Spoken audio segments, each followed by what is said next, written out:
Why not? Hey, everybody, we're live. Sorry for the tardiness, but life. I'm on with our Zennie62 media NFL draft expert, Bill Carroll, right here. Hey, everybody, we're live. Sorry for the tardiness, but life. I'm on with our Zennie62 media NFL draft expert, Bill Carroll, right here. So nice, I had to say it twice. So, Bill, how you doing? It's another day to talk draft, so it's a good day for me. And tell them, the viewers, what your itinerary is going to look like, at least preliminary at this point, for the NFL draft. Yeah, NFL combine, sorry. Yeah, I'll be heading down to Indianapolis this coming Tuesday night. I'll be there until Saturday morning, and I'll be, watching workouts. I'll be, there for the media availability of some of the coaches and players. And I'm most interested, obviously, in seeing who's watching whom, right? And then, like I was saying, see how people actually perform, and then obviously there'll be some NFL personnel and hearing what they have to say. Obviously, they're very cagey. You don't get a lot out of them mostly, but it's always interesting to see what they say and how. It's more interesting to see how they say certain things rather than what they say, because they usually say very little. Yeah, and this is the first time that the NFL has granted Zennie62 Media not one but two credentials, and this is an incredible step in the growth of our young startup, and allows us a great deal of flexibility that we didn't have before, Bill. So I can't stop talking about it enough. Or I can't talk about it enough is what I'm trying to say. I understood. I am just so happy that the NFL has smiled on us. That's the way I can put it. Hey,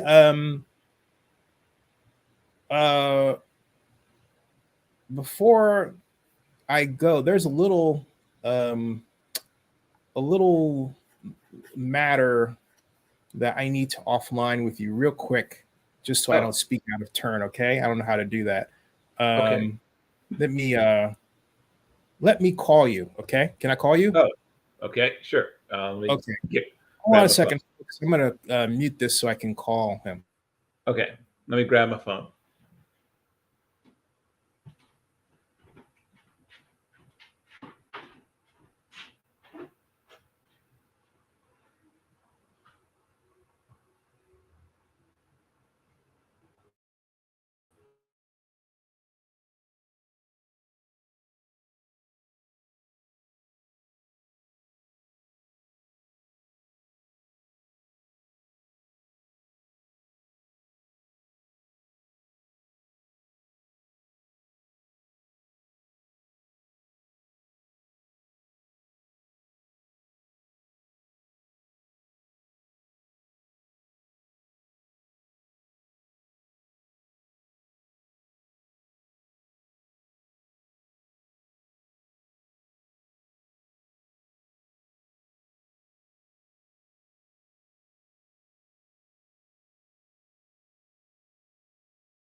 All right.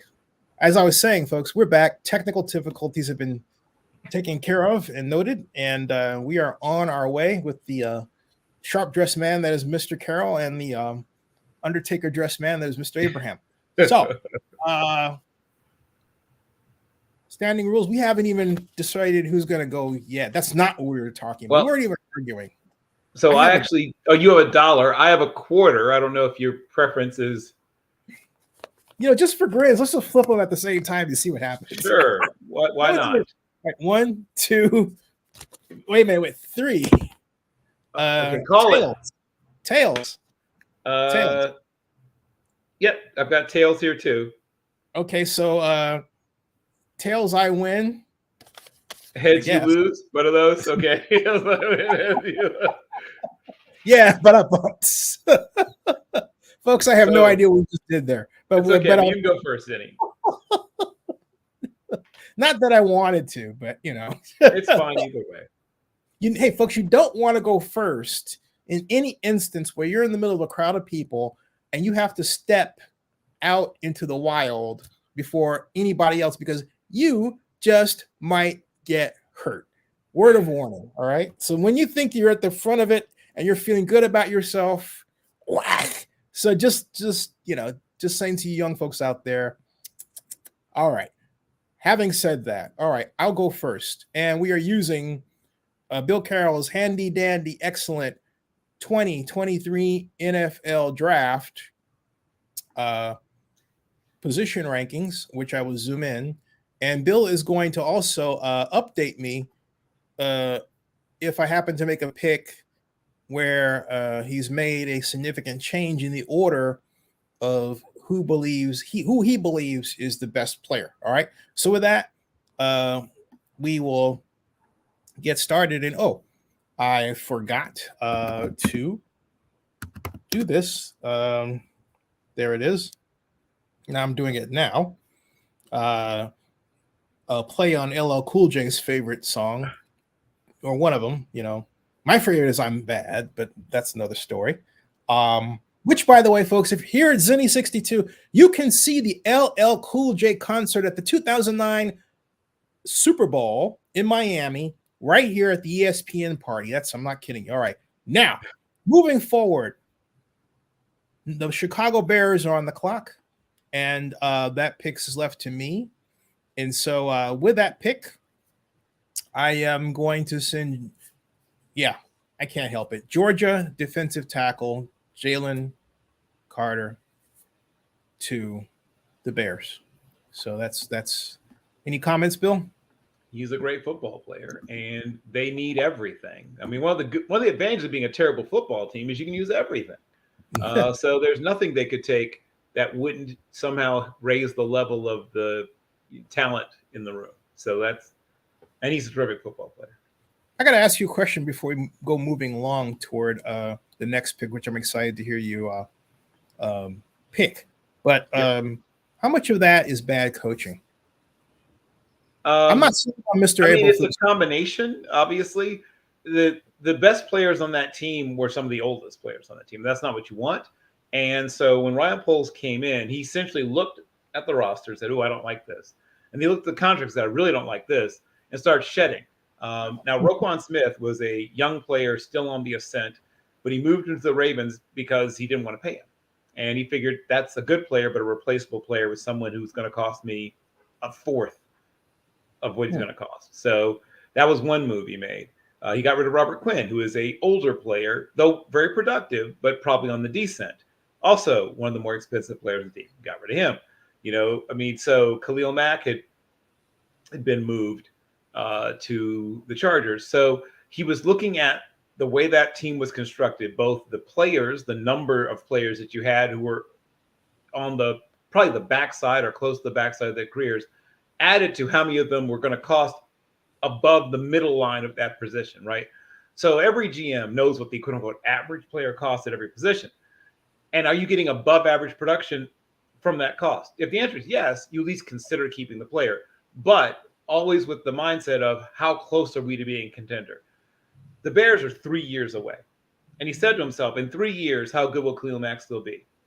probably not as good as he is now, right? Once you get to be in even your early 30s as a player, you're usually on the descent. There's a few guys, of course, who defy that, but if you're playing, especially a collision position, a position where you're making heavy physical contact with other human beings over and over again, it ages you faster if you play a non-collision position, generally speaking. So he moved on from some of the more expensive players on the roster, and one or two more are going to be moved on from before it's all said and done. They're going to clear up an enormous amount of cap space, and he's going to be aggressive in free agency, probably along both offensive and defensive lines, looking for young veterans. And then he's going to fill in all the other gaps through the draft. And they'll be better, but not great, next year. And they'll be even better the year after that. And his hope is in year 3, they're a contender. I'll finish that after the second pick. So the second pick is to Mr. Carroll. Mr. Carroll, Houston is on the clock. And while I'd be interested to see what would happen if they let Davis Mills continue to develop, I don't think that's what they're going to do. Everything I've heard, especially from Cal McNair, is that they want a quarterback. And I think they like both of them, but I think they're more attracted to the pick a term, it factor, charisma, whatever you want to say of Bryce Young, star factor, whatever you want to put it. Sex appeal almost, in a football sense, that he brings to the table. And he's got steak, but he's also got a lot of sizzle. And while they looked long and hard at Coleridge Bernard, aka CJ, very hard as well. Like, I think they like a lot of things when they looked at him. I just feel that as much as they liked Coleridge Bernard, aka CJ Stroud, I think they feel like there's a little more star, a little more sizzle, and a little more, frankly, excitement that's going to be brought to the fan base by bringing in Bryce Young. Okay, so we've got Bryce Young headed to the Texans, Jalen Carter headed to the Chicago Bears. That puts me on the clock. I'm simply just tweeting out that we're doing this, folks. So momentarily, but before I do tweet this out, and reminds me of a line from Blazing Saddles. But anyway, if you haven't seen Blazing Saddles, folks, they really the sheriff is near.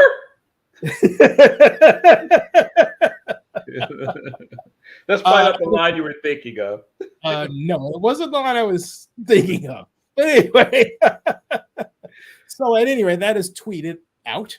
And so moving along, we come to the matter of deciding the fate in the future, the Arizona Cardinals with a number 3 pick.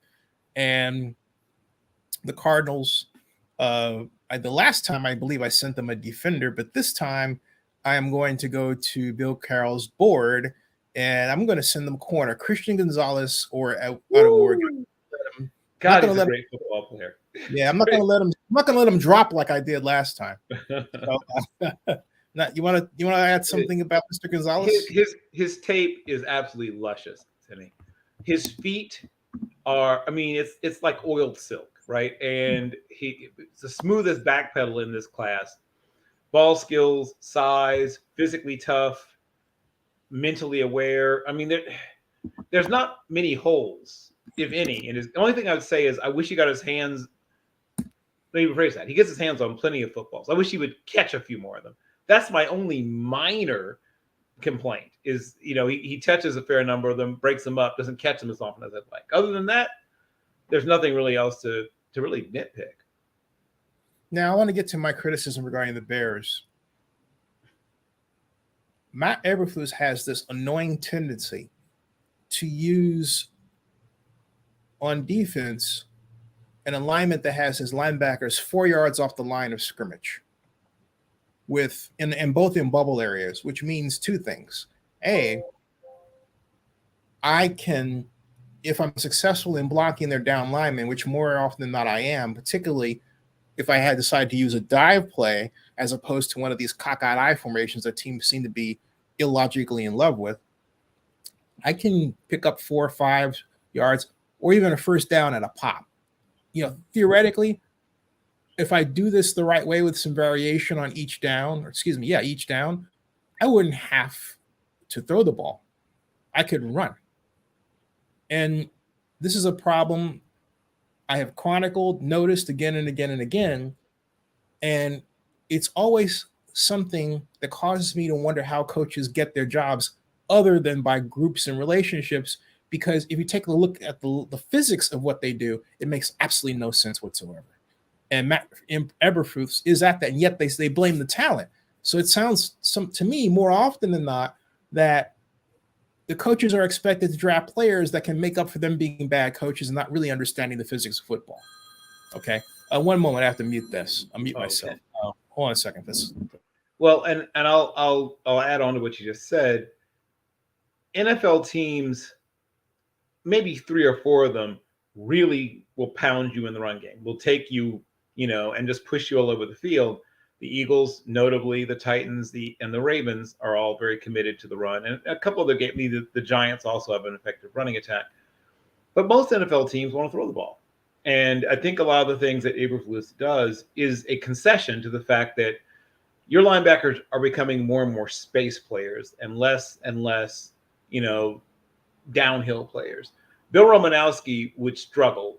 Well, one, because he's a total racist, but 2, because he's not a guy that'd be great. Reformed racist. Well, I mean, we'll see if he's reformed, but spitting on people is not something I don't know if you can outgrow or whatever. But he did that to Jerry Rice. Yeah, tell that story. Yeah, we spat on a couple of people, but it seemed to be a thing with him. You do not spit on the boat at all. Yeah, right. Yeah, no, it's not. Once again, like, I'd rather you punched me. But getting back to the what you're talking about, he's trying to guard against. He's worried about crossers. He's worried about. I mean, he says, "Hey, if you're going to run the ball, run the ball. I'm not afraid of you running the football." And he's saying to himself, most teams don't run the ball consistently enough, often enough, over and over again. If you want to get a couple of first downs, I'll give those up. I'm not in the meetings, but I'm guessing this is what he's saying. He's saying that I don't want to get gashed over and over again by slant routes and crossers. And so his mindset is, I'll give up X amount of run plays to take away who knows how many slants and crossers, because you see those all the time. Most teams want to throw the ball short. A few teams want to throw the ball deep, right? A few, but most teams don't. I mean, they'll do it occasionally, mostly to keep you honest. But most teams want to throw the ball short and intermediate. That's what he's designed his defense. Admittedly, has some weaknesses. Every defense does. But he's strong in guarding against some of the more repetitive kinds of passing plays. You see, like I said, mesh, crossers, slants. I mean, that's where teams like the Bengals just kill you. I mean, they can throw it deep too, obviously, as we've seen. But, I mean, they just pick you apart. When the Vikings are clicking, they run the ball fairly well also, but they just pick you apart. And then every once in a while, you'll get that slant and go, and now, you're in Jordan Jefferson's slipstream as he takes off. But with the exception of a handful of really aggressive deep passing offenses, and there's not many of those, most teams are short to intermediate, and about 4 teams that really just hammer you in the run game. Most teams are intermediate passing teams. So that's what they're built their offense around. That's what he's leaning towards. But you're right. If somebody just said we're going to run the ball 40 times, they'd get 260 yards rushing. But nobody does that. Well, they don't even need to run that much, because the reason I contend for the Bears' bad record and continuing to be a bad record is the team can run just enough to keep themselves ahead and keep the Bears off balance. And my other issue with that, I'm glad you mentioned, we'll come back to after we go to the next pick, and if depending on the news of the other picks and the teams that we talk about, but they can stop that with maybe this outside their philosophy, a zone blitz, or maybe chucking at the line of scrimmage, or maybe both, right? Or if you're going to face a team like the Sean McVay's Rams, right, that had at least do tight formations. Yeah. Well, then corner blitz, or safety blitz, bring the safeties up tight. My point is, if you treat it like a mix, like you have 8 men in the box, right? But then you don't know which of the 8 are going to come. Something like that. You can really trip up a short passing game like that, unless it's designed like the Bill Walsh system, where you always have somebody on a go pattern, right? And then it's going down, right? So that was the thing that he did, when he faced those Buddy Ryan defenses, both. When Buddy Ryan was in Chicago, and then when he was in Philadelphia, and then finally finishing up out in Arizona, he was very stubborn. Shocker. And he never said to himself, I have to adjust. I have to change. He still believed in pressure. Like I'm sorry. Right. He lived, Buddy, right? He lived and died based on pressure. And if you get there, you get to knock the living daylights out of the quarterback. But if you don't, right? I mean, so he had a certain amount of success, but when he went against those elite level offenses, they came up short because of what you just mentioned. I'm laughing because he had this hilarious nickname for the run and shoot. He called it the Chuck and Duck. Yes, he called it the Chuck and Duck. I'm a run and shoot fan, folks. I thought that was hilarious, also hilariously accurate. Yes. All right, moving along. On that note about the Chuck and Duck, we come to the Indianapolis Colts, which was Eberflus's former team, right? So correct. Okay, and so that falls to me regarding the Colts pick, and my desire is to really, I'm not sold, and this is one place where I'm going to violate my own rule regarding quarterbacks, but I am not sold with the quarterback talent that they have in their in their employment. So I'm going to change that state of affairs, at least make an attempt to do so by going out and drafting the man who should be on, and I apologize for the hesitation, folks, but oh heck, I'm not going to hesitate. I'm just going to send them Will Levis. I think Will Levis is a better quarterback than, yeah. I saw a clip of Levis rolling left and throwing a nice little dime, sure, from the left, and he's right-handed. Sure. So yes. That one play was demonstration to me that he could be moved around effectively and deliver the ball on time without a hesitation. And that's really what you look for. In fact, that's something that Brock Purdy did so well in college. And guess what? He did in the NFL, right? With the Niners. So, right. So yeah, I'm going to send them. I'm going to send them Will Levis, and I believe in terms of your board, he is ranked number 4. I didn't send them C.J. Stroud, but I'm reacting off of, because I don't know the CJ can do that, but I don't want to. Here's he'll help me out. The difference between the two is you're saying to yourself, do I want the counter puncher? Do I want the guy that built up a lot of points and is good, like moves and sticks and is constantly peppering you, or do you want the slugger, right? The guy that maybe gets hit a lot, and Levis doesn't get hit a lot, but gets hit a lot, misses a lot, but when he connects, he takes you off your feet. He does make 6 or 7 wow plays almost in every game. He also makes some because part of it's the hero ball thing, right? He's used to trying to carry things. He had Wan'Dale Robinson last year, and they really struggled this year in terms of developing a good relationship with his receivers. And he definitely took some hits he shouldn't have taken. I don't like that. Hopefully that can be coached out of him. While Coleridge Bernard, a.k.a. C.J. Stroud, does a much better job of keeping himself, in one piece. And then he has a good arm, too. Levis has an elite level arm. I mean, that part is he and Richardson have the 2 best arms. That's not even close in this draft class. And it's a close fight between the 2 of them. I want to see the speed gun data when they throw at the combine, and hopefully they do both throw at the combine. But you have to say on that, man, what sold me on Levis wasn't so much the arm, it was the footwork. That if I have to teach him how to throw without a hitch step, which some of my plays call for in my playbook, the Eagle offense for the NFL, all right, it's comforting to know that he can do that. That's a hard type of pass to execute, and I've said it before, and I'll say it again. The only 2 people in my history I've seen execute that throw effectively, Joe Montana and Jameis Winston. That's hard. but I'm certain Will Levis can do it if he is asked to do it in a play. So there you go. Yeah, well, I think that he will eventually become a solid starter. I just think he's going to struggle a lot early on. Why is that? Well, several reasons. If you've seen his lowlights and not just his highlights, you'll know exactly what I'm talking about. He definitely throws some very frustrating interceptions, particularly in the red zone. That's a bugaboo for me. I'm a big. That's a.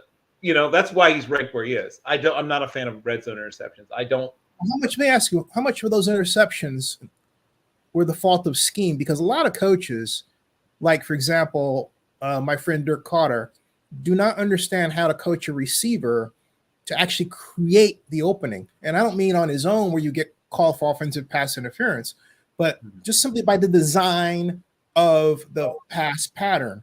Andy Reid is actually very good at that. Okay. Yeah. He has been years, better than good. He's better than good at it. Maybe the Right. best or one of the best. So he's so good that he makes other coaches look bad. And so my point is, again, getting back to the subject at hand, and that's Mr. Levis. Okay. Hombre says, agreed. Will Levis is sloppy. Okay. And, but going back to the discussion, Bill, you were saying. He's got a fast arm, but slow eyes. And could scheme have helped him more? Maybe, but they had some real problems just in terms of matching up talent wise this past year. So that was some of it as well. Like I said, once they lost Wendell Robinson, who was terrific at creating separation because he's, really, really super quick and also pretty fast. They had trouble with that. But there were times. They're getting these players, and the players are asked to basically make up for the coach's bad design and bad decisions. That really disturbs. But there were also times when he had open receivers and he passed them up. I'm not a fan of that either. So there's some work to be done on Will Levis. I believe there's a lot of talent there, but there's some work to be done. You're drafting him, especially drafting him that high, says I really trust my coaching staff. Yeah, that's what it says. Because again, what I'm basing my decision on is what I saw him do from a coaching perspective in terms of what I want, right? And it's not, did he show me that he had a howitzer arm? No. Did he show me he was his fastest guy? No. But he showed me that he could roll out and under pressure plant his foot and throw on a crossing pattern, a very classic, common NFL style crossing pattern. It was in the NFL, and make the completion and on time. All right. And running to the left as opposed to the right, and he's right-handed. That's what got me. Sure. That is what got me. It wasn't anything else other than that. So yeah, you're right. It's a coaching move. You got it. And like I said, he has some real wow throws. Like he and Richardson have that in common, that you can put together a cut-up tape of Richardson and Levis that would make you think these are by far the two best quarterback prospects in the draft class. But then when you watch whole games or you watch cut-ups that show the more concerning aspects of their games, touch, anticipation, seeing the field correctly, there's a lot of work for both of them to be done, but particularly Levis, he's got to learn to anticipate. He's got to learn to see ahead of his throws. And like I said, that's you saying I trust my coaching staff. Yeah, absolutely. Absolutely. Now we come to the Sean Payton coach Denver Broncos, who got their pick from Seattle. Yeah.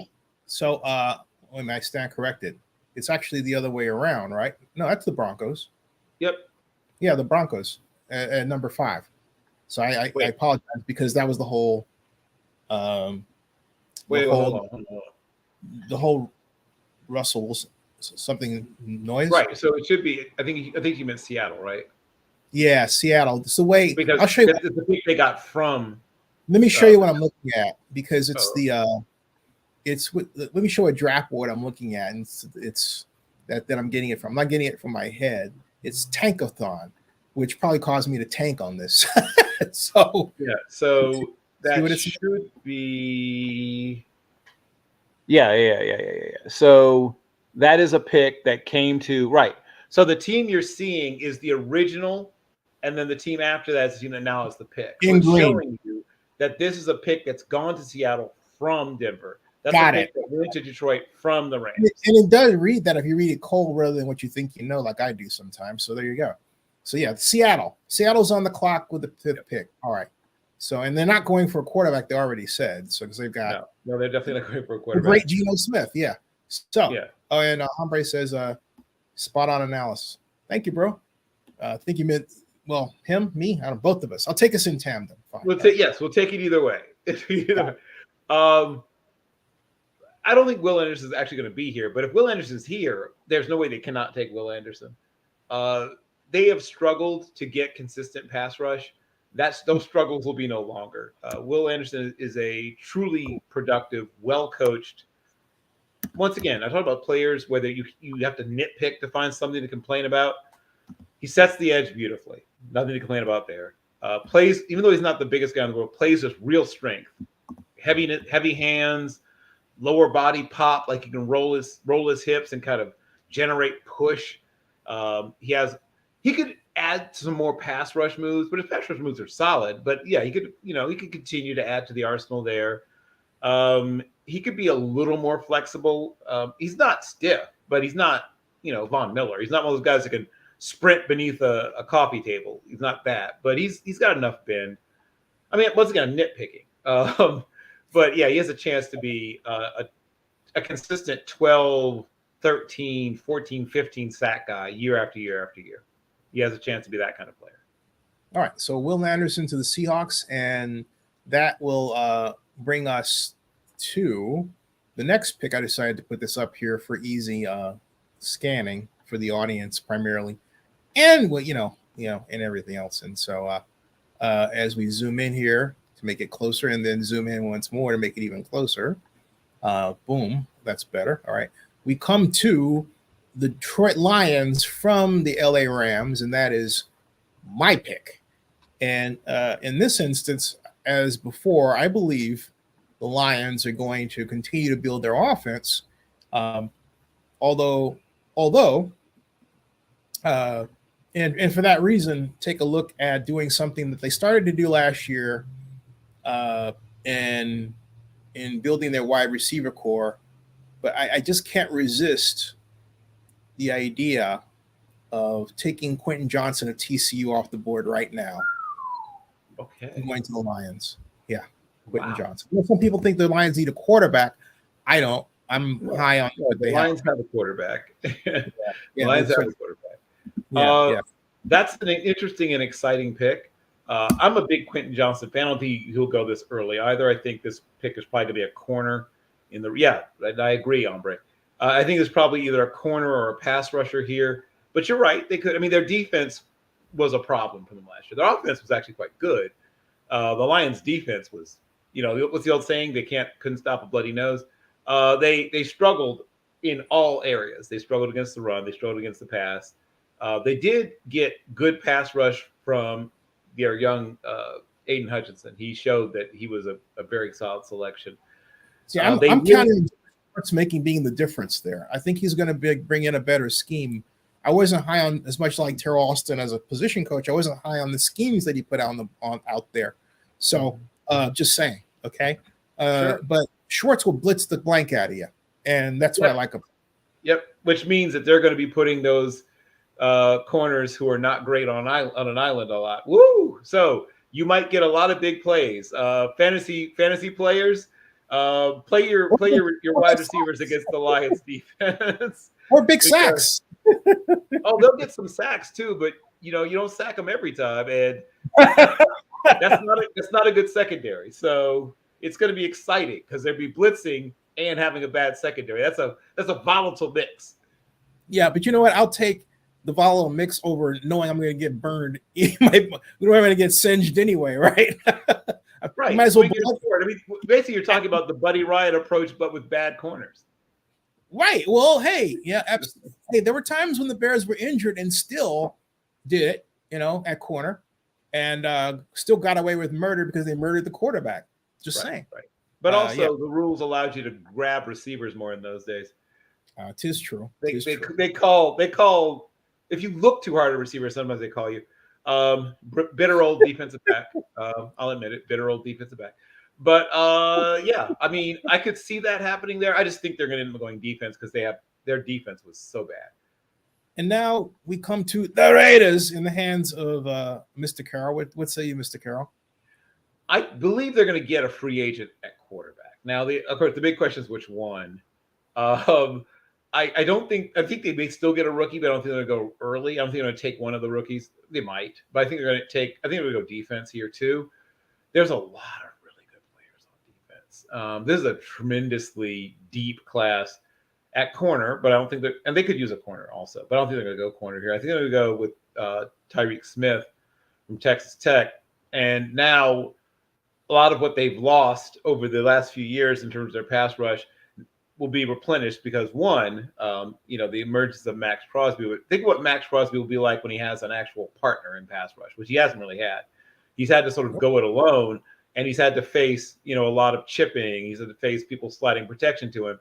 Now with Tyreek Smith there, you will not be so comfortable shifting all of your protections towards him. So I think that's the way they'll go there. I think Mike Mayock, to his credit, was trying to solve that problem when they traded for the Nigerian gentleman whose name I'm going to mispronounce. Oh, you're talking about Ndakwe? Ndakwe, yeah. Mm-hmm. Yeah. And played him $26 million. So who did you? I don't dislike Ndakwe, but Ndakwe is this is going to sound bad, but he's a speed or a finesse rusher. And those guys can be very effective when they get the right matchup. But when you don't also have the ability to, when you have to just bull rush, right? That's what makes some guys like Von Miller and, Khalil Mack and some of the elite Bosa so special is because they can do both. They can contribute in more than one way. They can get sacks there. Yes. Well, I'm sure they would like to do that. The question is, will the Ravens do that? Because the Ravens still have the ability, not just once hombre, but twice to still use the franchise tag. So, hey, by the way, folks, just a comment. I sometimes read your comments, sometimes I don't. But if you buy a super chat for $2 or more, I will read your comment automatically as it comes up and is posted. Just FYI. Yeah. Good to know. So you were going to say all about your pick. Getting back to I think they're going to get one of the free agent quarterbacks. I think that, obviously the big kahuna is obviously, Aaron Rodgers isn't really a free agent, obviously he's still on contract.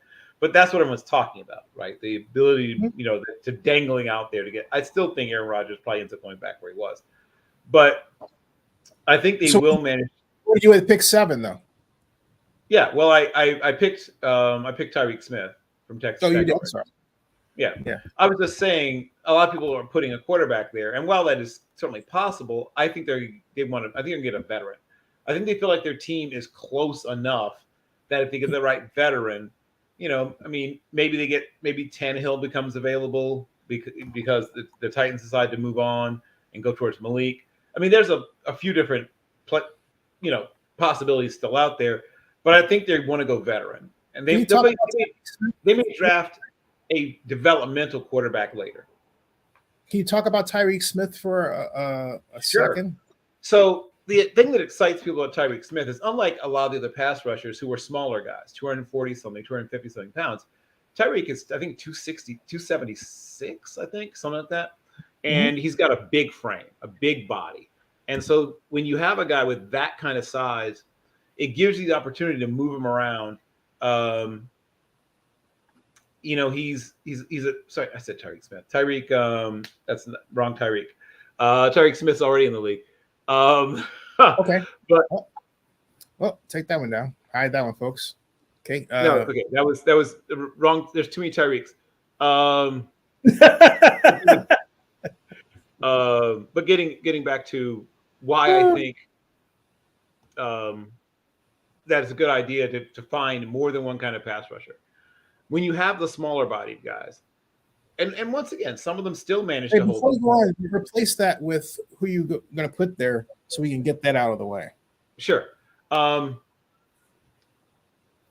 was just briefly lost some train of thought. So, I know that's why I was bringing you back. Okay, right. Let me see.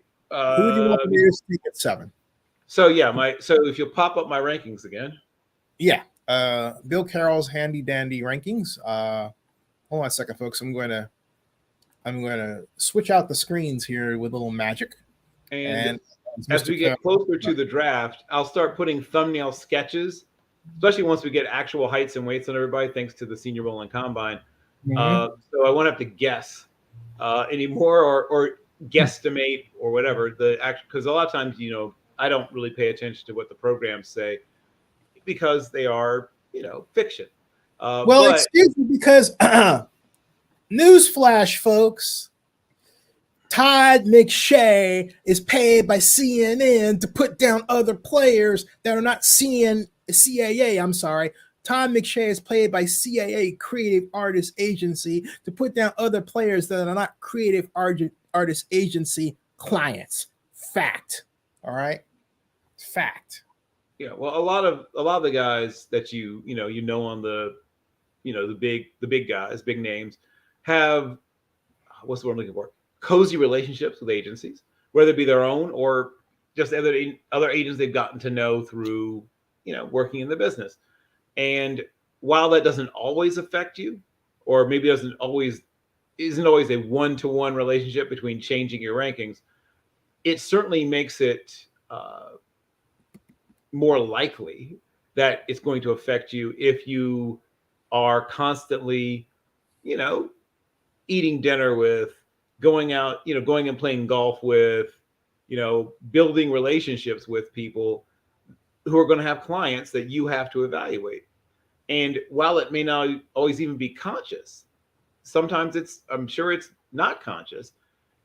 If there's two guys close together in your mind and one of them is represented by a guy that, just took you on a lovely, seafood cruise or whatever, a nice little junket, to the Florida Keys, it must be at least somewhere in the back of your mind if you're looking at two guys that are, one of them you have no relationship with, the other one is, rep by your good buddy. I can't help but wonder if even subconsciously sometimes that comes into play. So while I have friends who are agents, I'm not that close to the point where I would allow it to color how I see a player. Okay. So having said that, we have Tyreek Smith from the Raiders. I'm sorry. You didn't say who it was. Yeah, sorry. So, like I said, it's all the darn Tyreeks in the world. It's oh, you have my rankings up there now? Yeah, I do. If you don't select, I'm going to select. No, we'll scroll down, or all right, whatever. Okay. We have cornerbacks. Yep. Keep going. Defensive ends. Where you want me to go? Yep. Okay. Slip up. Back up. Back. The other way. Back. Stop. Yes, Wilson. Thank you. There he is. Tyree Wilson. Oh, Tyree Wilson of Texas Tech. Got it. Okay. Now, I should point out that some people are higher on Miles Murphy. I was going to ask. While I do think Miles Murphy is going to be a very good football player, I think Wilson's a better fit for what this team is and what this team does. And I think Murphy is going to have a fine career too. I like both of them. I just think that Wilson's a better fit, and I think he's maybe a little more physically ready. Well, they're both. You know what? They're both big guys. They're both physically developed. Let me scratch that. They're both powerful individuals. So big, strong dudes. So yeah, that I think Wilson has a little more upside. I think he's less finished as a prospect, and I think that comparatively, Miles Murphy is a little more of a finished product. But they're both good players. I'm writing in our NFL mock draft MOCK DRAFT. Bill Carroll.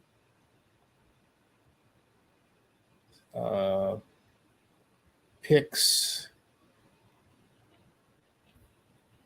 Tyree Wilson. Yeah, I expect Wilson to come in the low 270s.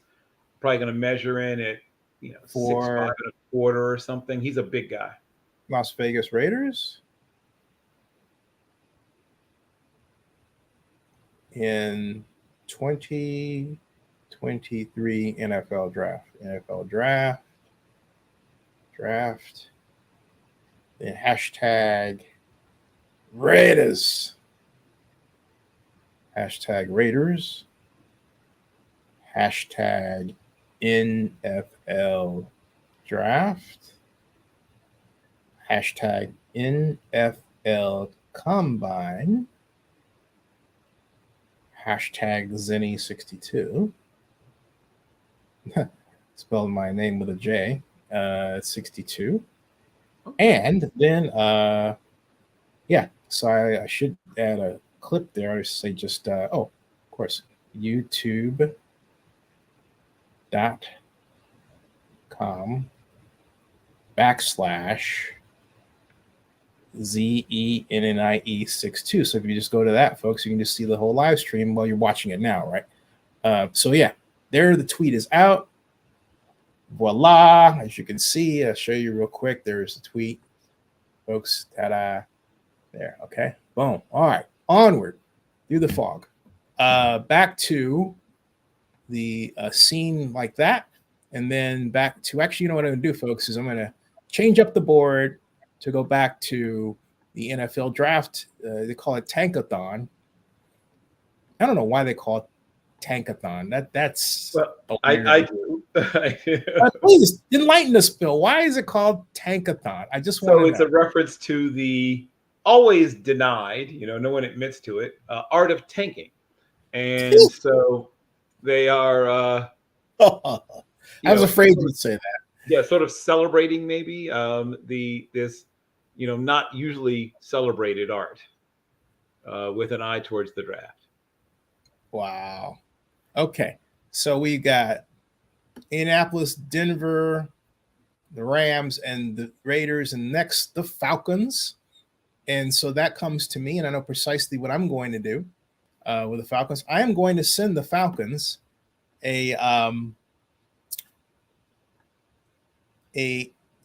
everybody's gonna shock about this one, I think, but actually, I'm going to send the Falcons a defensive tackle, because I'm going to do for the Falcons what they should have done last year in the NFL first round. Nothing against Drake London, but I believe they needed a top flight defensive tackle, and they should have really fought to get the man from Georgia, but they didn't. And so I'm picking the man from Clemson to send to the Falcons.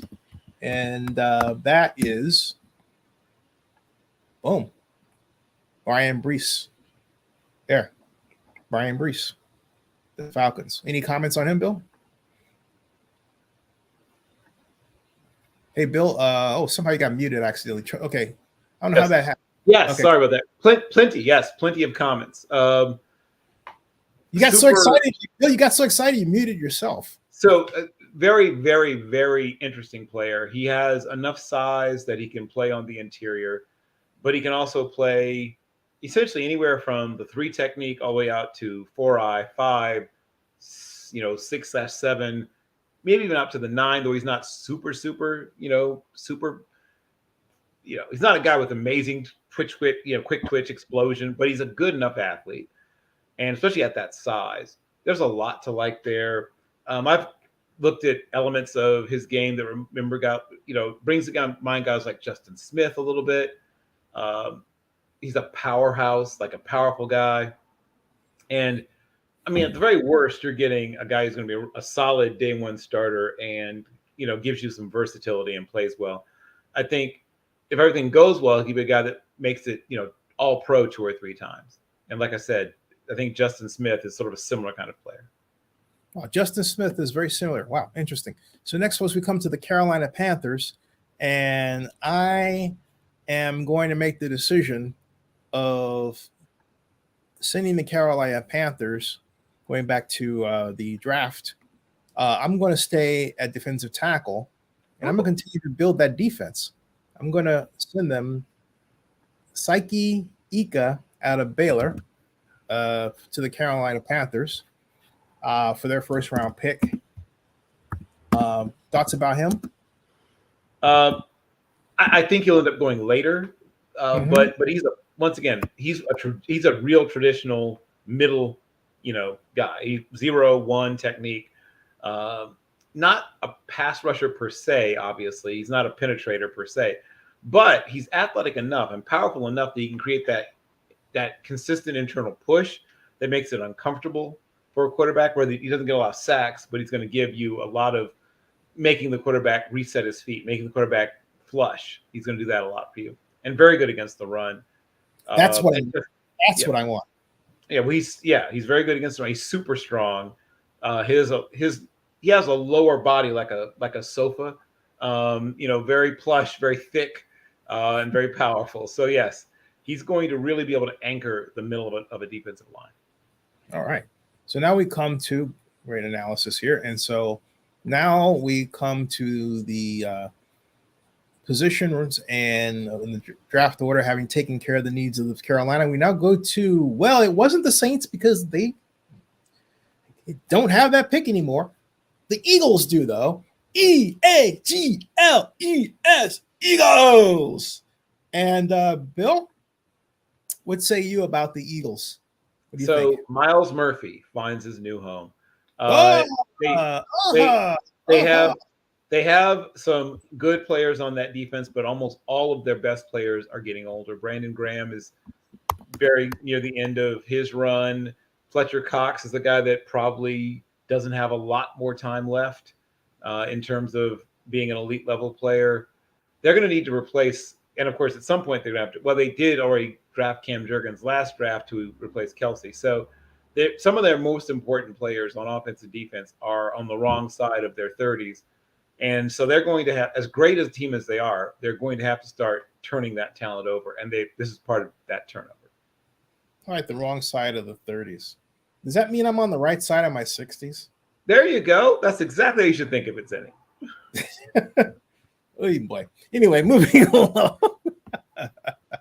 God forbid if I get on the wrong side of that. Okay.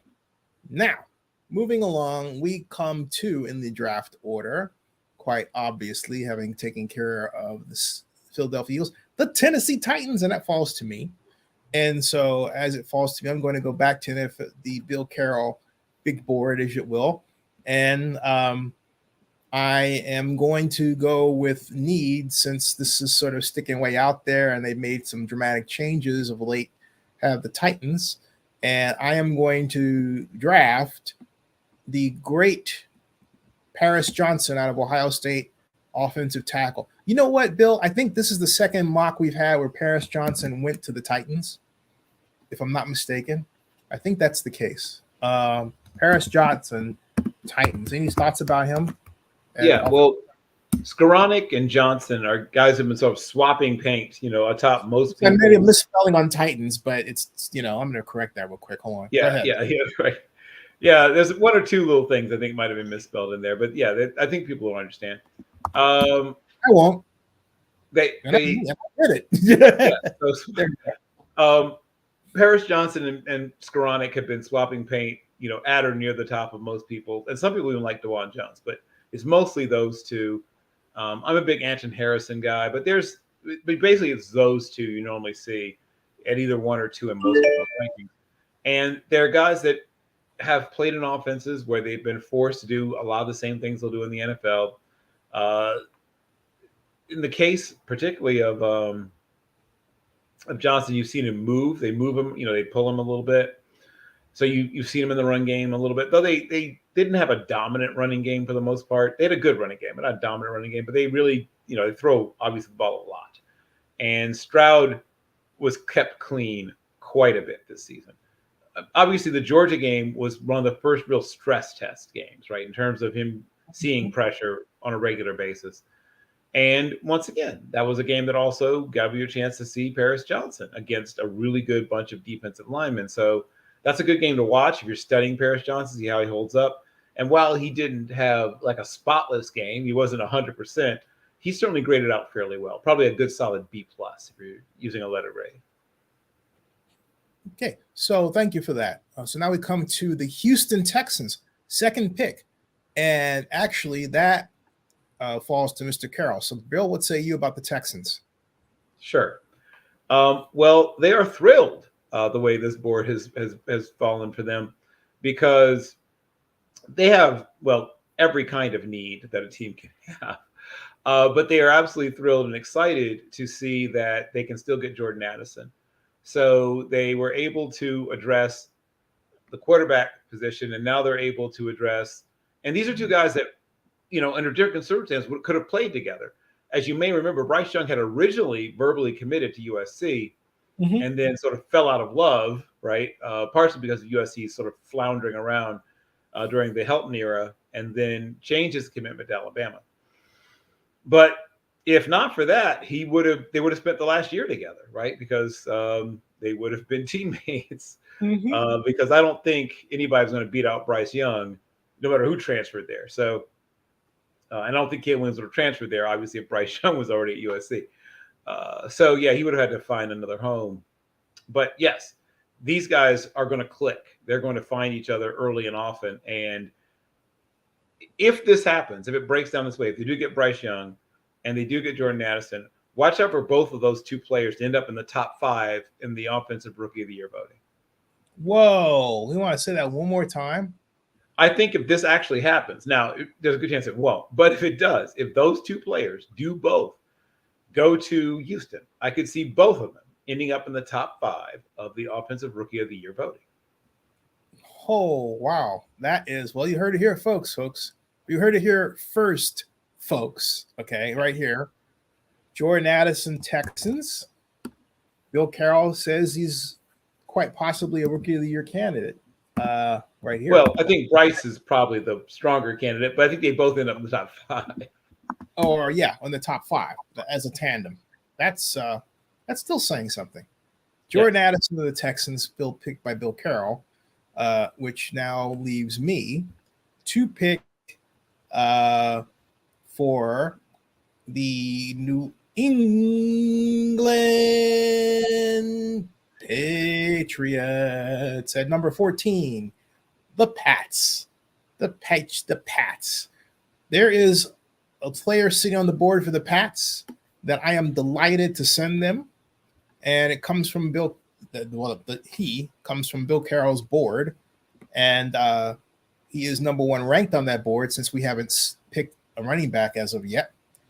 And of course, that is Texas Bijan Robinson. Boom. To the Patriots. Sorry, folks. Sorry, Pats fans over there. I'm not apologizing for the pick, though. Just my misspeaking for a second there. Right. Comments about Bijan Robinson as a Pat. I think this will be a I think this will be the first time they've taken a running back this early since Lawrence Maroney. Was that the last time they took a running back in that early? Well, but here's the other thing: is the Pats don't normally have a pick in the first round that high. The last time they did take Mac Jones, right? Yeah, right, Mac Jones, right, which is a quarterback. Obviously, I'm saying running backs.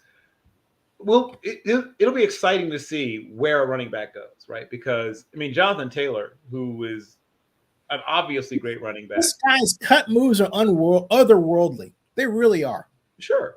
I mean, I'm not down on him. I'm excited about him too. I just don't know if this will be a really great moratorium, right? A great referendum, referendum on the running back value, right? We'll see how people really value the position. I think he's a terrific player. I just wonder, I think people are seeing the running back position differently than they used to. But if he goes here, oh my God, yes, it's perfect. He catches the ball well. He's good in blitz pickup. He makes something out of nothing over and over and over again. Mm-hmm. And he certainly helps them. He helps them in, all phases of their offense because he can protect, he can catch the football. And, obviously he's a dangerous, explosive running back. He gives you all the things that you get from a guy like Saquon Barkley, but he's bigger.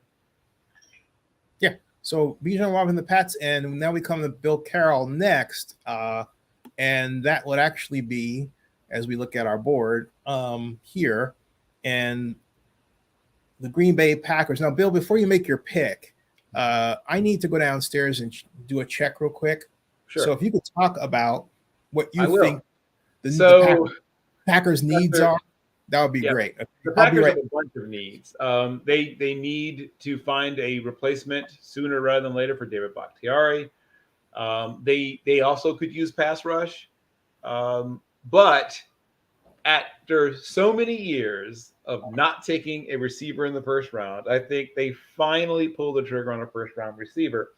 And so now they give Watson the chance to go towards more natural spot as a number 2, and now bring in a number 1 receiver in Jackson Smith-Njigba from Ohio State University, who is extremely well coached. And frankly, the person he has a chance to become like, if everything goes right, which is, hard to project, but let's say everything goes right, he could be the next sort of Davante Adams type for whoever is the quarterback there. Now, obviously, that's, still a little bit in flux. Aaron Rodgers could retire. Aaron Rodgers could demand a trade. Aaron Rodgers could stay where he is and make a whole lot of money, which is still where I'm leaning. But whatever happens at the quarterback position for Green Bay Packers, they're going to make life a little bit easier for whoever that lucky individual is by giving them Jackson Smith-Njigba, who is a guy who, once again, can win at all 3 levels. So he's not a burner. He's probably going to run in the low 4.5s. I think the over-under on him is 4.51 to 4.57. I don't think he runs any slower than 4.57. I'd be very surprised if he's faster than 4.51. Probably somewhere between the two. But really, really polished. And I think of people like Robert Woods. And like I said, if everything goes right, maybe even Davante Adams, I don't know if he's quite – Davante Adams, even though he didn't run all that fast, 4.56, was an explosive guy. And people get confused because they think explosive has to be fast and fast has to be explosive. Dalvin Cook's very, very fast, but not particularly explosive. So some players have the great ability to pull away from you once they get built up, enough speed. While other players, boom, right? They turn it on, bam. So even though Davante Adams didn't run terribly fast in the 40, he had a 40.5-inch vertical. So what does that tell you? When a person has a 40 or above 40-inch vertical, but doesn't run a super fast 40, it means that they don't have that great long speed maintenance. They can't maintain acceleration, the same way that a person with great speed has. Tyreek Hill has both. He's explosive. He had like a 41.5 or something inch vertical, but he also has incredible explosive speed to go with it. He has explosion and speed, is what I'm saying, because he can maintain that initial acceleration for 60 meters. He was a terrific sprinter in college and high school. And that's not Jackson Smith-Njigba. He's not a sprinter. He's he's more like a high jumper, in terms of how his acceleration and how things work for him. And he can jump. He's probably going to be in the 37.5. That's sort of anything less than that would be much less, be a little surprised. If it's I don't think he's less than 35.5. I think 35.5 to 39, maybe, if he gets, eats his Wheaties. But we're looking at a guy who can win at all 3 levels. He can run all your little slants. He can run all those interior in-breaking routes at a high level. He's great in mesh. He can run all those rail routes also. He can run digs. He can run post corners. He can run, quick posts and skinny posts. He can run, your 9 routes. He can run hook and go. Like, he's got all the tools as a route runner. And while he's not as athletic as a guy like, or flexible even, as a guy like Stephon Diggs, who has that really tremendous ability to, contort himself, I still think he's, like I said, I mentioned, I think that, Robert Woods is a solid comparison, and, the upside comparison is even a guy like Davante Adams, but worst case scenario, you're talking about a guy who's going to be a really productive number 2 receiver, but I think he's going to be a number 1.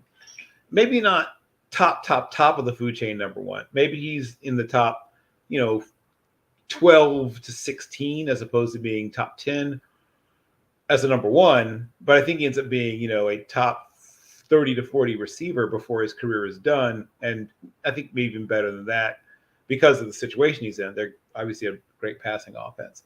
And once he learns their offense, and once he learns what, whoever it is, whether it be Rodgers or Love, once he learns how they want certain things done, how they want certain things run, I think he'll become super, super productive. Because when you do have really good hands, you have really good body control, you run really good routes, and while he's not incredibly dynamic after the catch, he's good after the catch. He's not, once again, he's not going to remind you of Tyreek Hill. He's not going to remind you of, a guy like, Waddle or Judy or any of those super, super athletes. And he's, not even Devontae Smith or A.J. Brown. I mean, A.J. Brown's a completely different body type. And Devontae Smith is a different body type. He's, obviously between the two of them, but both those guys, one of them has, off the charts flexibility and ability to navigate narrow space. And the other one is, like a fullback, a power back who can run in the 4.4s and has great ball tracking. That's one thing I like about him, Jake, but also his ability to track the ball. I have to check to see if he played baseball growing up, but he looks like a guy who may have played a lot of like center or right field, and that he's a great ball tracking. Like I said, my only real concern is he's not incredibly dynamic after the catch, though dynamic enough. I think guys like Kabuka, and now the emerging, I guess he's now emerged, Marvin Harrison Jr. are better natural athletes, and Jigba gives you a little bit of everything at the receiver position. So that was the pick, Jackson Smith and Jigba. Thank you, Bill. I actually tweeted that out about you. I'll tag you as well. But all that brings us to your pick for the Packers. That was my pick for the Packers, Zennie. Oh, I went downstairs. I apologize. So yeah, Jackson Smith and Jigba. Thank you. Jackson. Wide receiver, Ohio State. Thank you. Let me go to Bill's big board and get the name there so I can copy paste it and I don't make a spelling error. There we go. Yeah, assuming, of course, Bill spelled the name correctly. I did. I always double check. Jackson Smith. Hey, you skipped over Josh Downs, though. I didn't skip over Josh Downs. He's just not the kind of receiver that they're looking for. Okay, even though he's ranked higher on your board or your older board. Well, no, I mean he's still. I mean, it's true on my newer board too. It's just I'm looking at scheme fit. I'm looking at what they're going to ask the player to do. Also. Oh, kind of like me and Will Levis, you mean? Sort of, kind of, yeah. Though I still think C.J. Stroud is a guy they would probably like just as much. But I know what you're saying. Yeah, I have a memory, Bill. Oh yeah. Oh yeah. There he goes. So moving along, but I want to thank Bill for doing that nice monologue. You can actually take that part out and make its own video, which we're gonna do, and put it on here on Zennie62 YouTube. And remember, Bill and I will be a tandem team, Thunder and Lightning, or technically Lightning and Thunder, since I'm the production guy on High and all that crap, right? And no, I'm not calling myself God. Stop that kind of crap. I don't do Monty Python. But anyway, my point is that, and then Bill will be down on the ground and making the earth shake with his thunderous analysis. So there you go. There you go. So you got it. Now, moving along, we've got the Washington, the Jeff Bezos to be owned or to buy Washington Commanders, to which I have some breaking news as well, which will come up just very soon here. And you know what? I'm not going to break it. Not right here, because I don't want somebody watching this take it and put it out on Twitter before I do. So no, you don't get that chance. Excuse me. All right. Yeah, I'm doing that, folks, because I'm glad I have my wits about me, because sometimes I don't. Now, the Washington Commanders, 8-1 record, great young quarterback, but I believe that the Commanders are another organization that really could use us a good tight end. And in this instance, the man sitting there is a number one position on Bill's big board is none other than Dalton Kincaid. And I'm going to send of Utah, and I'm going to send him to the Commanders. Mr. Carroll, your thoughts on Dalton Kincaid? Somehow you got on mute again. What? Hold on a second. This is a lot of people, and I do like Michael Mayer from Notre Dame. Michael Mayer is a very good player, and as many people pointed out, extremely handsome to the point that some people accuse him of being an actor playing a football player. But I think that what we're going to discover is terms of just as a dynamic receiver, particularly working down the field, Dalton Kincaid is just, to me, a little further down the line. I think they both can do a lot of the same things fairly well. And I'll give Michael Mayer the slight edge as a blocker. He's a better blocker. But I think teams are emphasizing more and more the ability to attack and stretch those seam areas. And that's, to me, where Dalton Kincaid separates himself, if you'll pardon the term, from the rest of the flock, the rest of the group at this position. He really is very good at working that area of the field. He's a little more dynamic after the catch, and they're both good in the red zone. They're both, excellent in the red zone. They both are smart guys. They both have really good hands. I just think that the guy who's going to give you more big plays, medium-sized to big plays, is Dalton Kincaid. Hey, but Bill, don't you think regarding the whole Myers issue and looks and all that his time in the NFL is going to be shorter because more defenders will basically go on to rearrange his face? You said rearrange? Yeah. You know how they are. Oh, you're so da-da-da. Everybody talks about you. Heck with you. Crash. Yeah, exactly. Well, I mean, I guess there was a time when that would have been more. I said it just like that, folks. Yeah, there was a time when that was probably more likely to happen. But yes, I think that both these guys are going to have really nice, long NFL careers. I just have Kincaid just a tiny bit above Mayer, just because I think he's, like I said, a little more dynamic in working that seam area down the field. Yeah, and now we come to, thank you, Bill, for that pick and that analysis. We come to the Steelers, the Pittsburgh Steelers, the bane of existence of every Raiders fan. Unless, of course, you have to cover the NFL and then things change. Sure. So, but Pittsburgh comes to me. And Pittsburgh, I thought you just picked Dalton Kincaid. I picked, I have Dalton Kincaid for the Commanders. Right. Wasn't that the pick you just made? For the Commanders, Washington. Right. Are you making two picks in a row? Oh, you know what? I'm not. I apologize, Bill. It's your turn. My bad. Sorry about that, folks. No problem. I was just trying to figure out what was happening. That's called, folks, that's called jump ahead-itis. That is, I had an idea for the Steelers, and I just sort of jumped into it and didn't think about the fact that Bill Carroll was next. My bad. Anyway, I apologize. Stuff happens. All right. No problem. This is an incredibly exciting moment for them because they can't believe this. I have to add, Bill, it means that you're a true draft Nick, because you're thinking about the team need. You're not thinking about so much the next guy that has to pick, because you want to pick for everybody. Go ahead. Sorry, Bill. Yeah. So they are off the charts and incredibly excited to see that the draft has turned out this way, because this is a player they had no reason to believe would still be there, but they are thrilled to see he's still there. Devin Witherspoon, the cornerback from University of Illinois, is, and of course I do have Clark Phillips ranked a little bit ahead of him, but the better fit for what they like in the cornerback position is Devin Witherspoon. Devin Witherspoon explodes through people. There's two really good tackling corners in this class, and one of them's already gone, right? So the other one is left, and that is Devin Witherspoon. If you just want to see a guy who will make offensive coordinators almost pull wide receiver screens out of their playbook, watch Devin Witherspoon's tape. Watch him against Purdue. Watch him against teams that normally would run lots of wide receiver screens. Look at how he explodes through blocking and takes guys down 2 and 3 yards from the line of scrimmage over and over again. And it's almost like a lost art. I mean, I'm exaggerating slightly, but there's still good tackling corners being made. I don't want to exaggerate too much, but you don't see that many that tackle as well as he does. And he's not just a good tackler. He is a violent tackler. And that's something you don't see that often from the cornerback position nowadays. And he can cover. Like, it's not like that's all he does. He can really cover. Like, he's complete. He's a complete corner.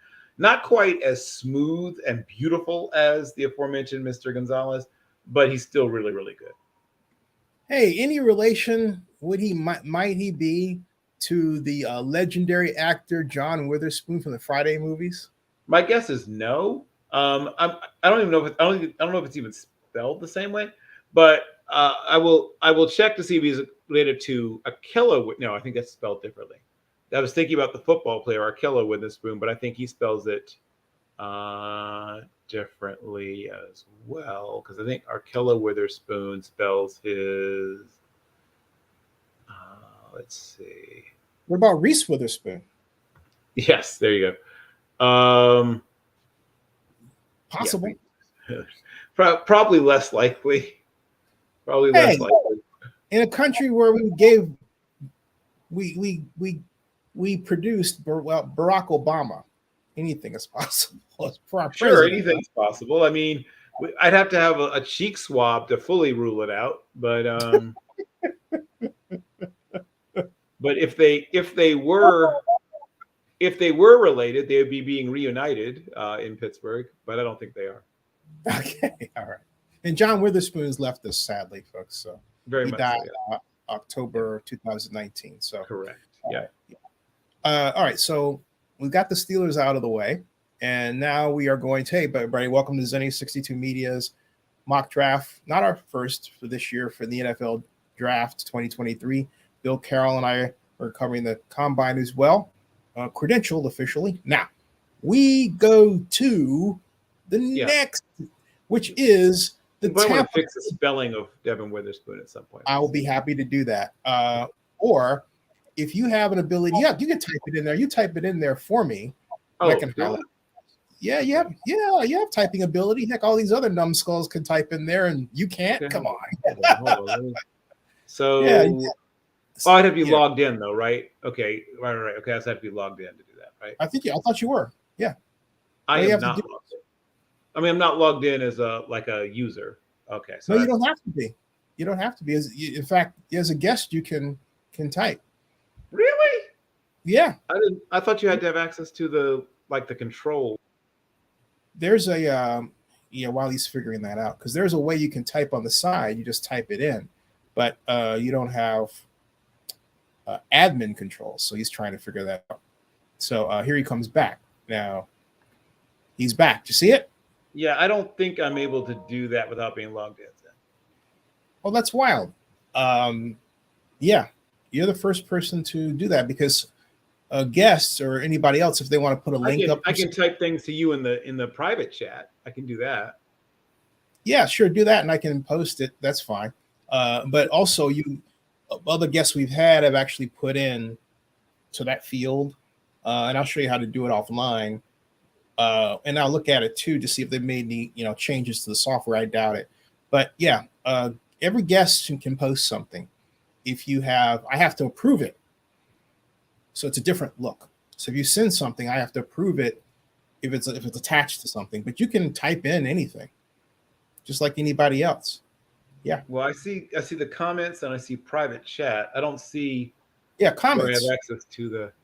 Well, comments. You type in the comments. That's where you do. Yeah, I can type in the comments. I thought you were talking about in the there. No, I'm in the comments. That's where, because your comment will appear where mine is. Where you saw. You're doing it in the comments, not in. I thought you were using the. Okay, I thought. Okay, never mind. No.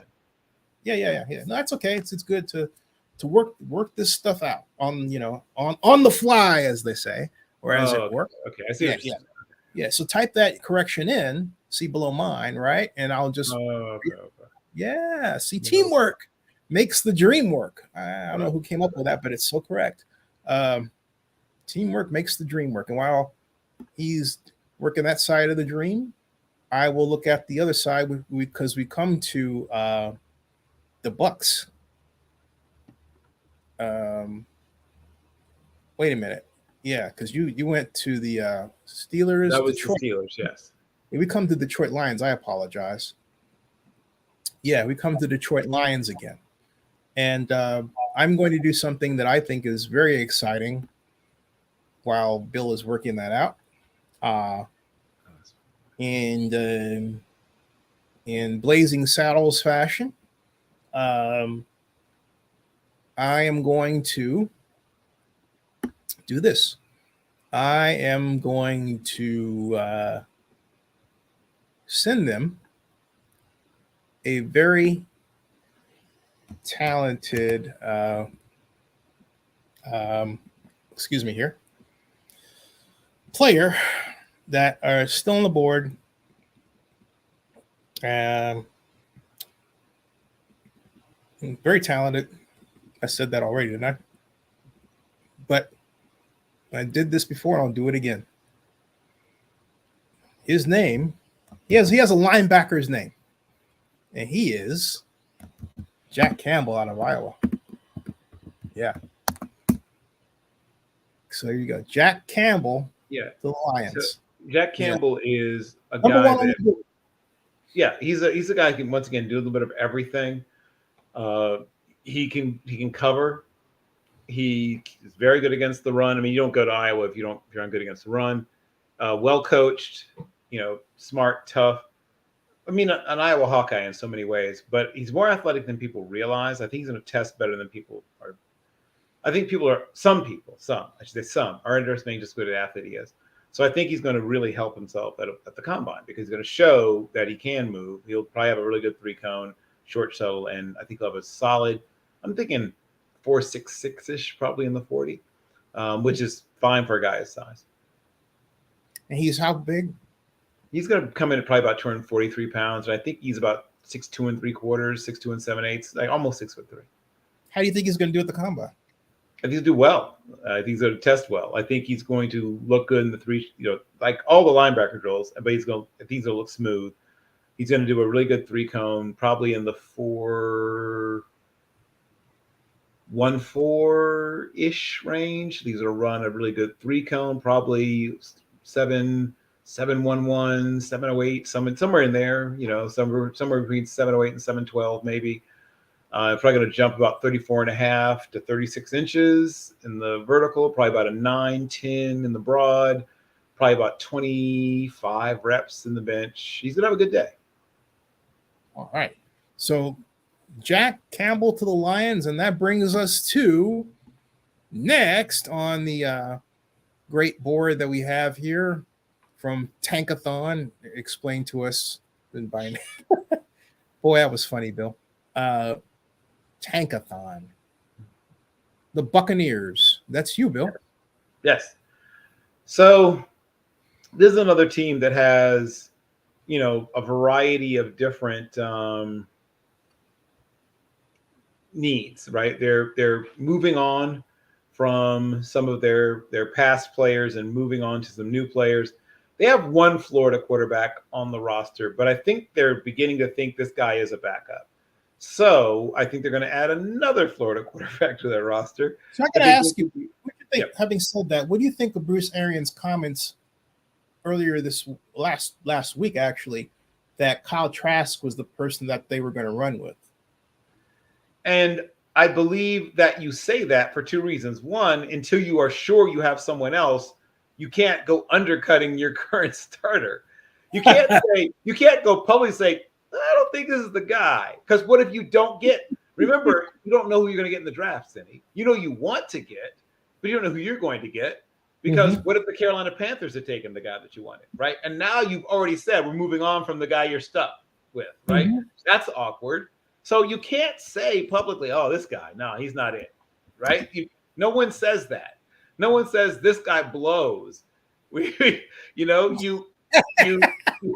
That's not how it works, Zennie. So you say you believe 100% in the guy that you have until you have his replacement. That's how it works. You can't go around saying.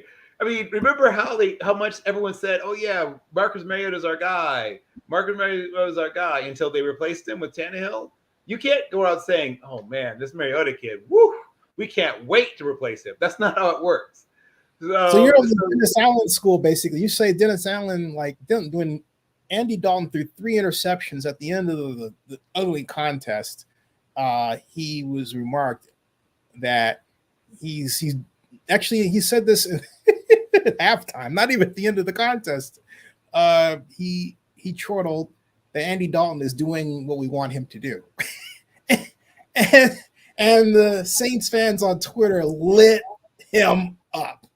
Oh my God, it was such a disastrous choice of words. Well, speaking of tanking, but yes, that was an interesting, very interesting choice of words. But Anthony Richardson goes to a situation where he gets well coached. They have a really good coaching staff. He goes to a place where they have really good wide receivers and a talented young tight end for him to become acquainted with. That was one thing he struggled with. I mean, Ricky Pearsall had some good games, but they didn't have a consistent number one receiver this past year at Florida. Now, I've seen guys manage to, I mean, Pat Mahomes managed to outproduce him with Anton Wesley and Kiki Cutie.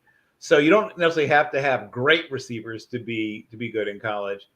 But yeah, I definitely would advise, if they are doing this, it gives them a good chance to go with Trask while they try to get him ready, while they try to prepare him.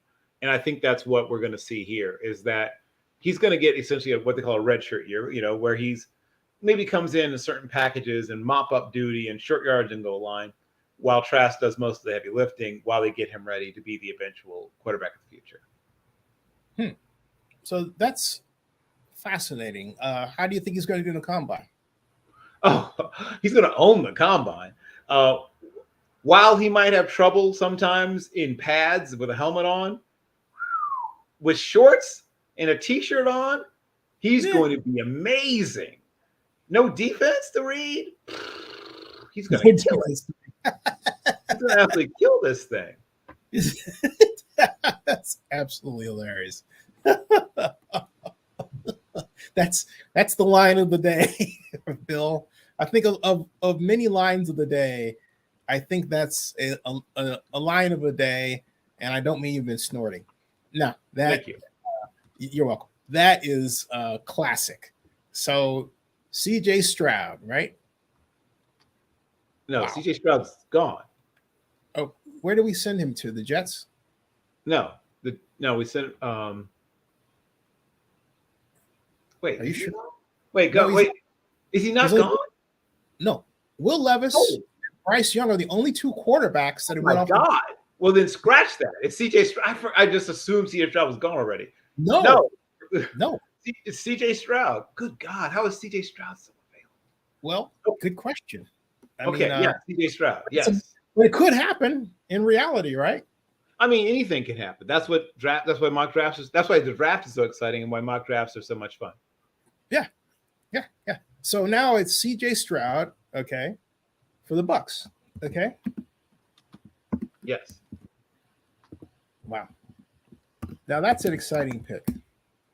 In fact, considering the Bucks apparently have taken a gentleman for the offensive coordinator who's fond of the running game, that just might be the pick they do.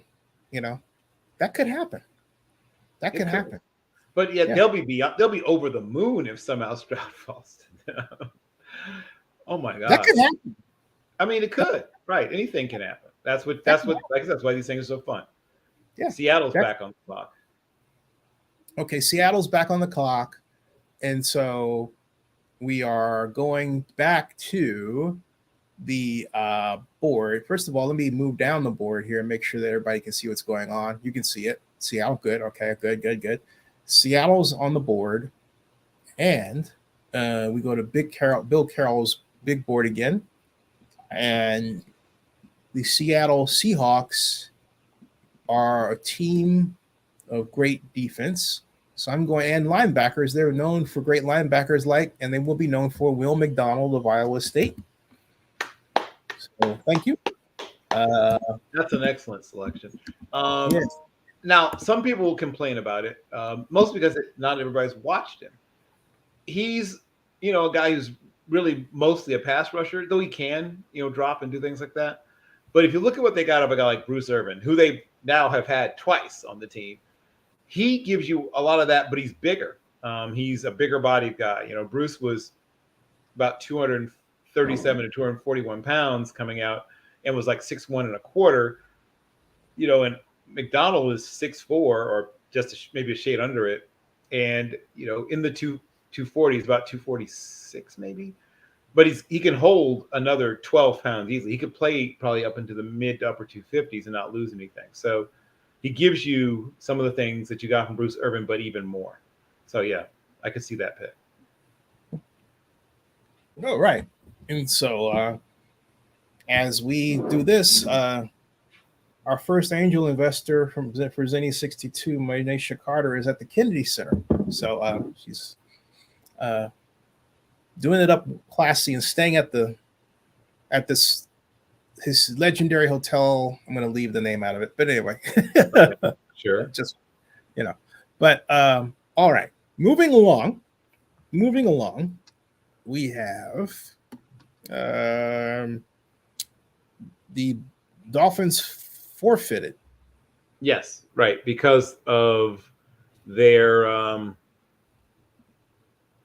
signing of not Sean Payton. I mean of no wait, it was the oh no, it was their violation. They committed what they violate? Tampering. They were tampering regarding the Tom Brady matter. Yeah, it was tampering. That's right. It's Tom Brady tampering. Yeah, that's right. Mr. Ross said he basically was trying to buy Tom Brady's services away from the Buccaneers. That was the idea. Too early, yes. Yeah, along with Sean Payton. So he was trying to get a two banger there. Didn't work out for him. So right. So 21 is forfeited.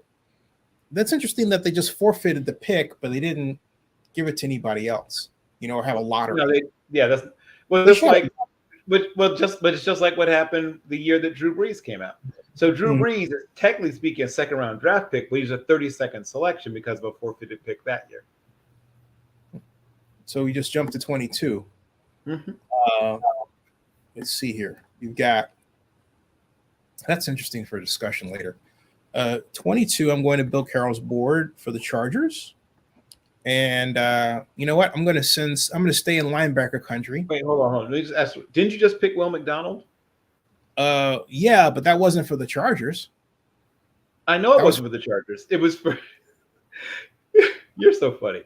Right, I know it's for Seattle, but are you doing two consecutive picks again? Are you doing that thing against Zennie where you pick two back to back? Oh, I'm sorry. I did. That was your turn.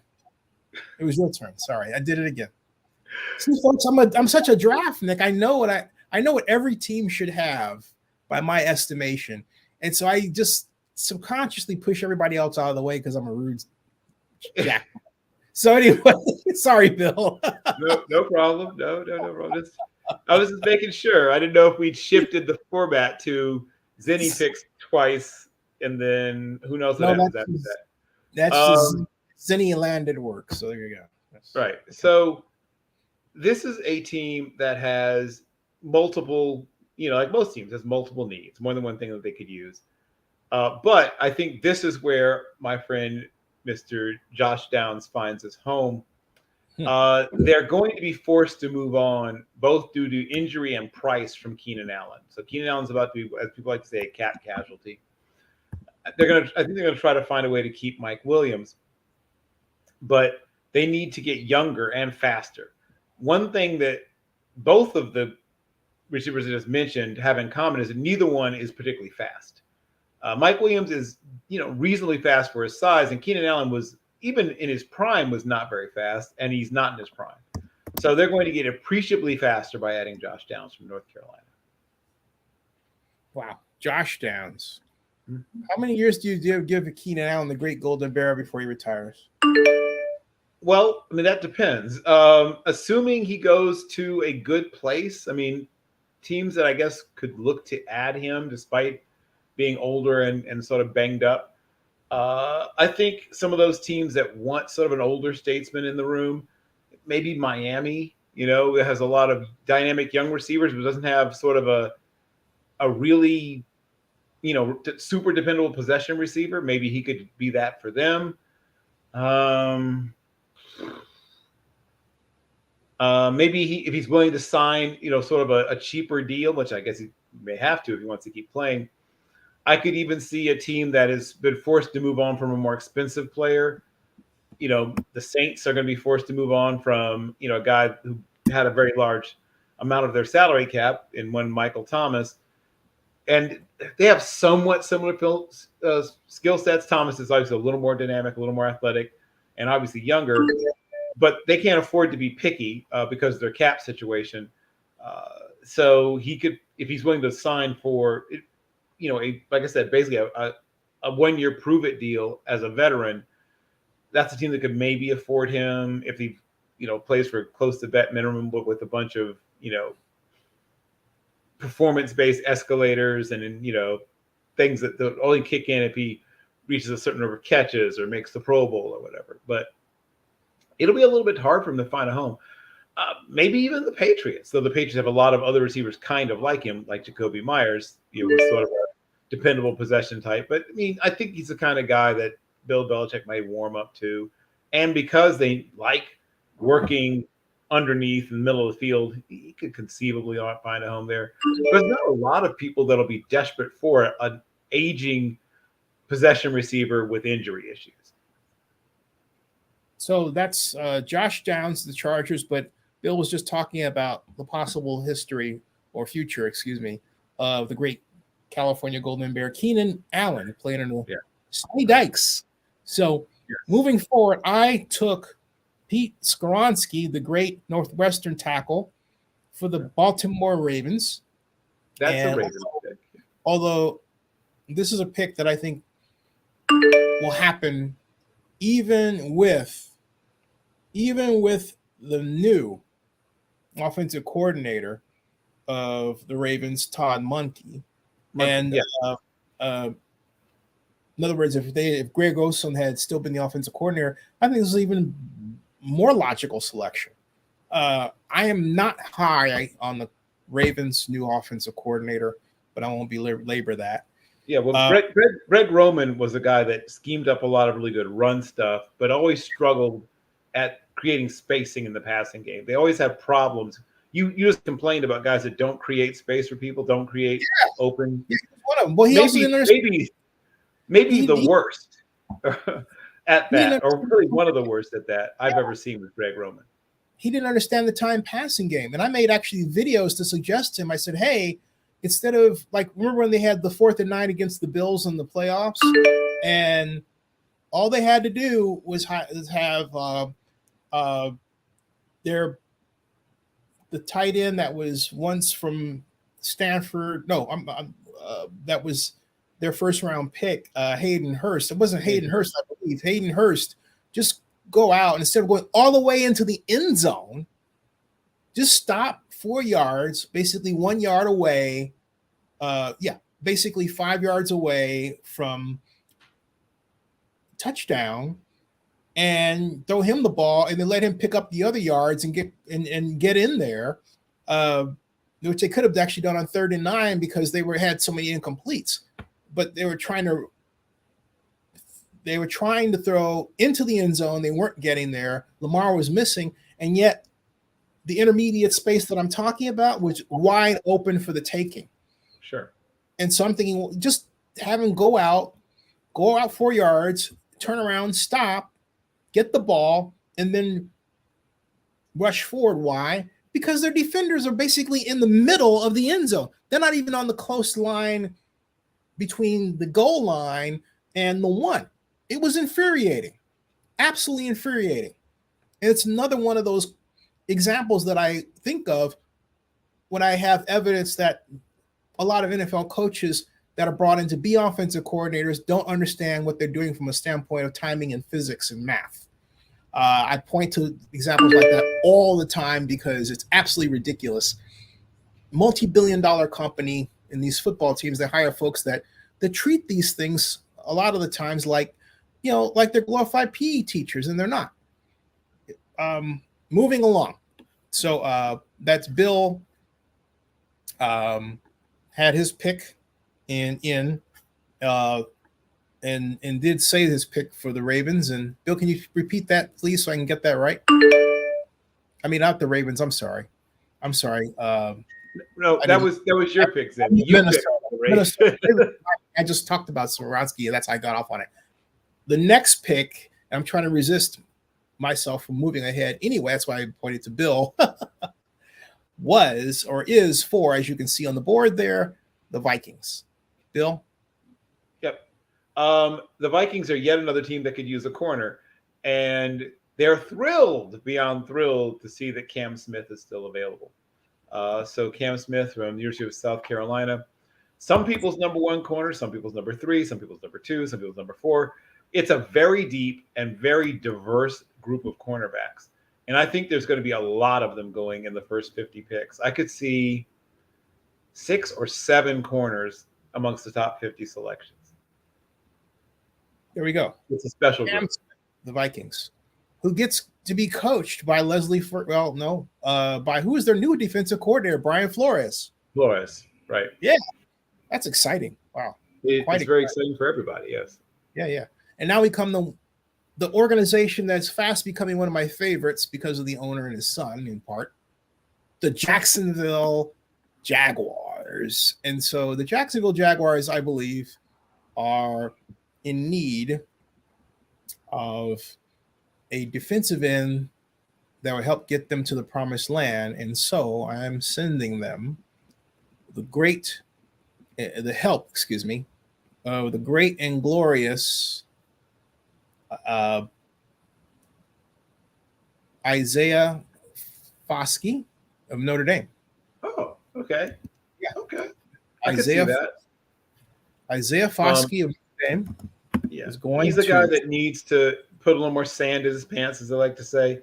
But if you watched him at the Senior Bowl, you saw the length, you saw the flexibility. He doesn't have a really big array of pass rush moves yet. He'll need to grow in that area. But you could see the frame. You could see he should get stronger. He should continue to fill out, especially in the lower body. He's very cut and muscular, but he doesn't have as much thickness, as much, ballast or whatever you're going to use in that lower body as you'd like to see. And he got bullied a few times by some of the offensive linemen at the Senior Bowl. But when he did get that long arm stab in or arm over, I mean, he's got about 3 or 4 moves he really works well.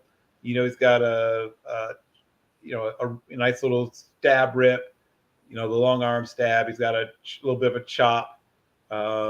He's got, like I said, the arm over, and even sometimes an outside spin. I don't think I've ever seen him use the inside spin, but he doesn't use the outside spin very often or very well yet. All right. So we've got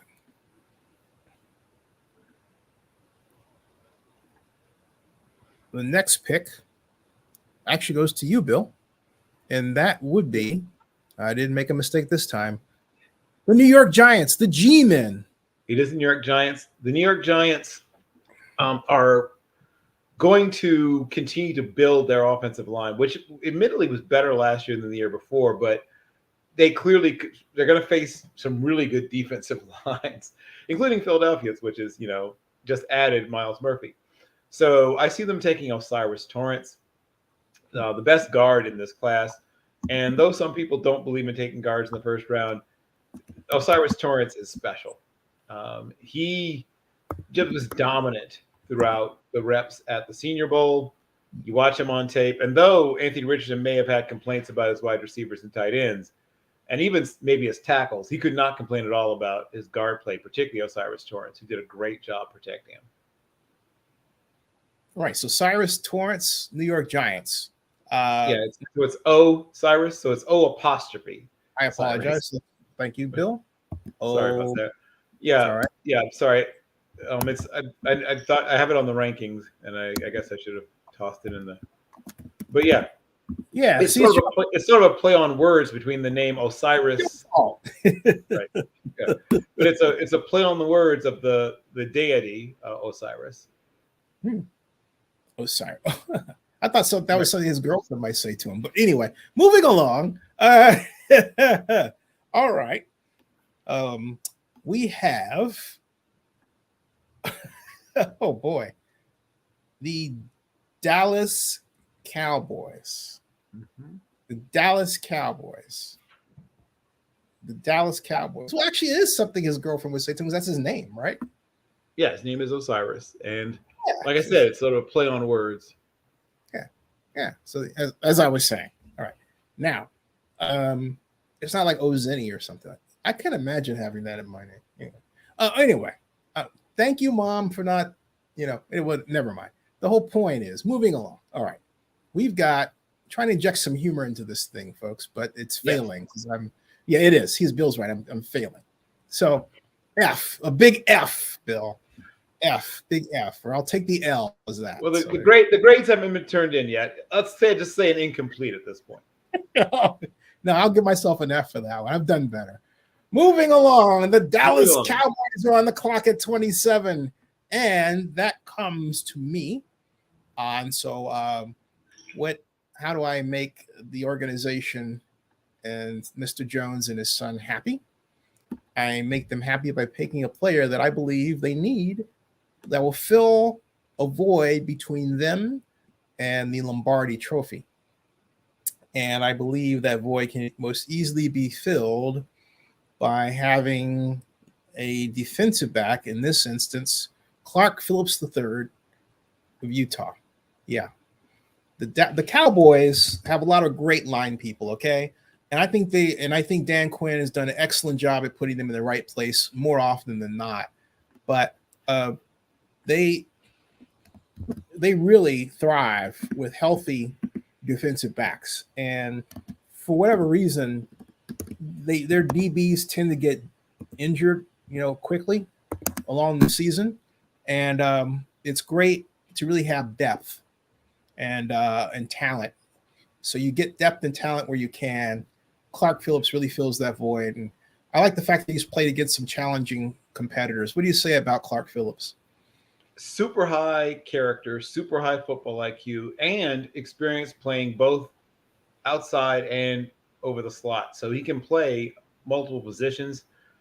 So you could play him as a boundary or field corner, but yes, he is more than willing and more than able to be a slot defender. So he can be a nickel as well.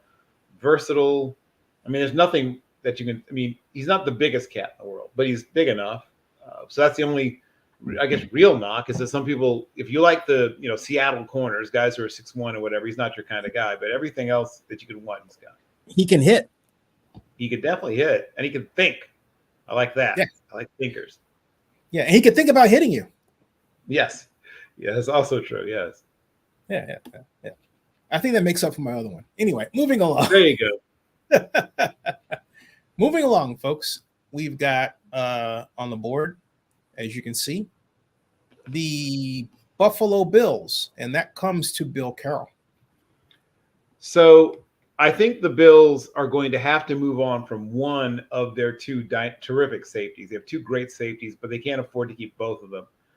So either Jordan Poyer, and I think it's probably going to end up being Poyer, is the one that they're going to most likely move on from. So they need to replace him.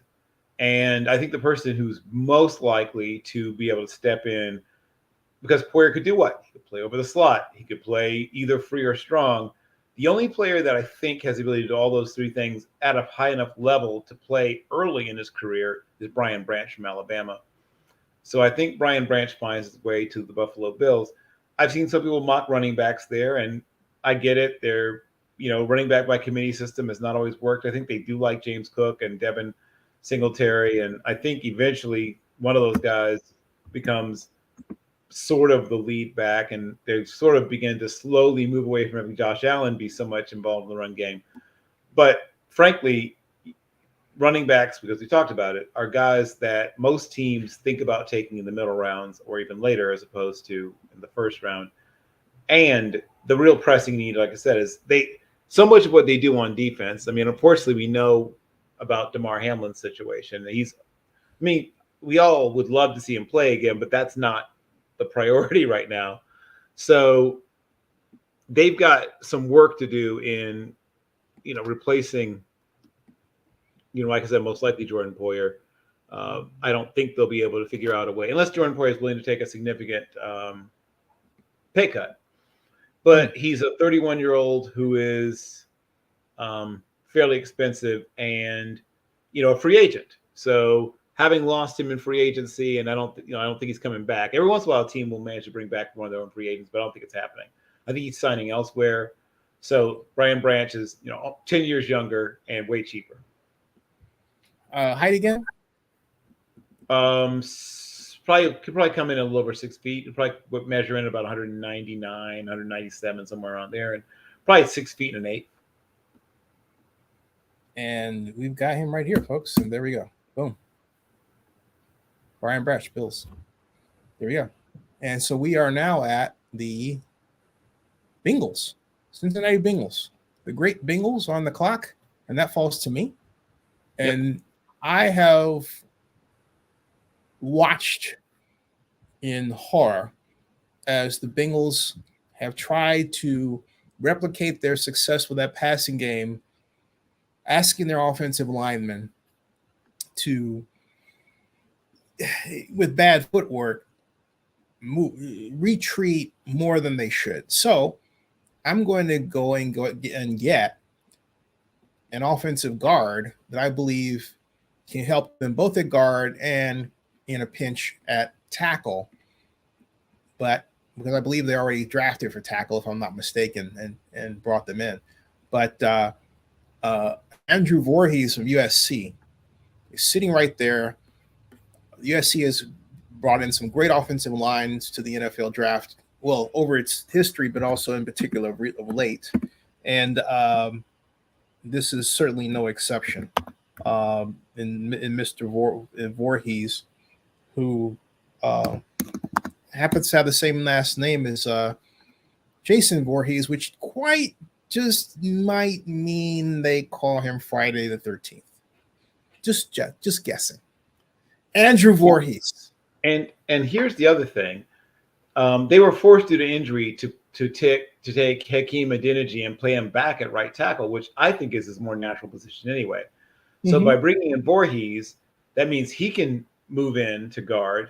He's better than any of the guards they currently have on their roster. And now Hakeem Adeniji can stay at right tackle, where I think he'll eventually develop into a fairly solid right tackle. Yeah, and they can go back to really having a younger line that really plays to a skill that I don't favor from them. But if you're going to do that, you need young offensive linemen who can move, and who are good on their feet, and he is. But I don't favor the scheme that they use blocking wise.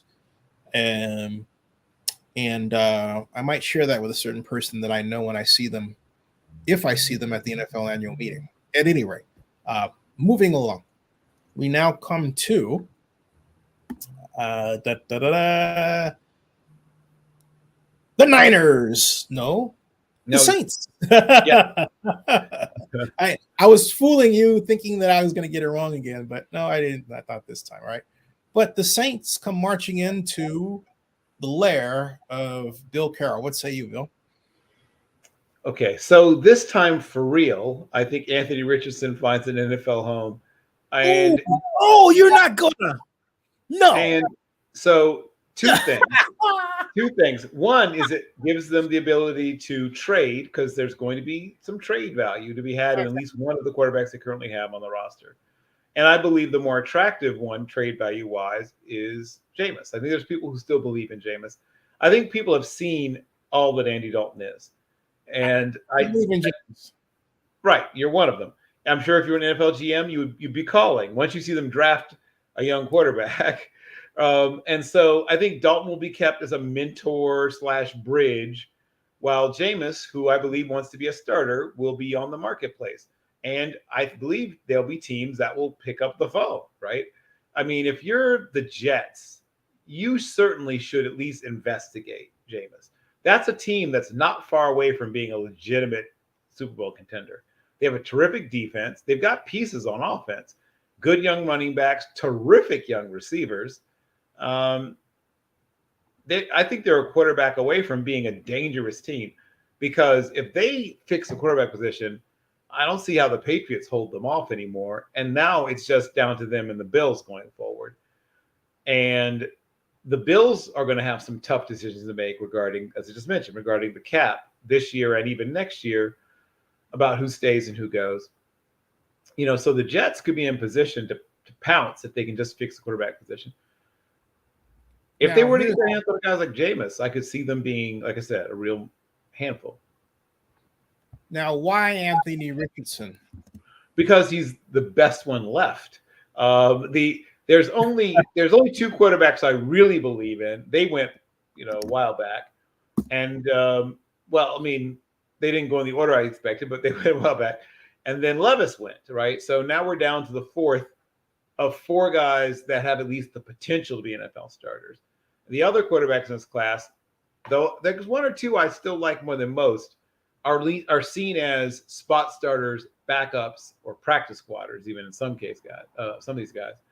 But I do believe, though I'm not as high on Richardson as some, because there are people talking about Richardson being the first overall, which I don't rip eyes, or even in the top 5 or 10. But this is a good sweet spot for him. He's going to a team that, one, isn't expected to contend right away. Two, has a veteran, at least one veteran, but right now two, but at least one veteran on who's on the team that can continue to play while he learns. And I think Andy Dalton's the kind of guy that would be okay with. Well, his time in Chicago proved that he's okay with helping a young quarterback, to develop.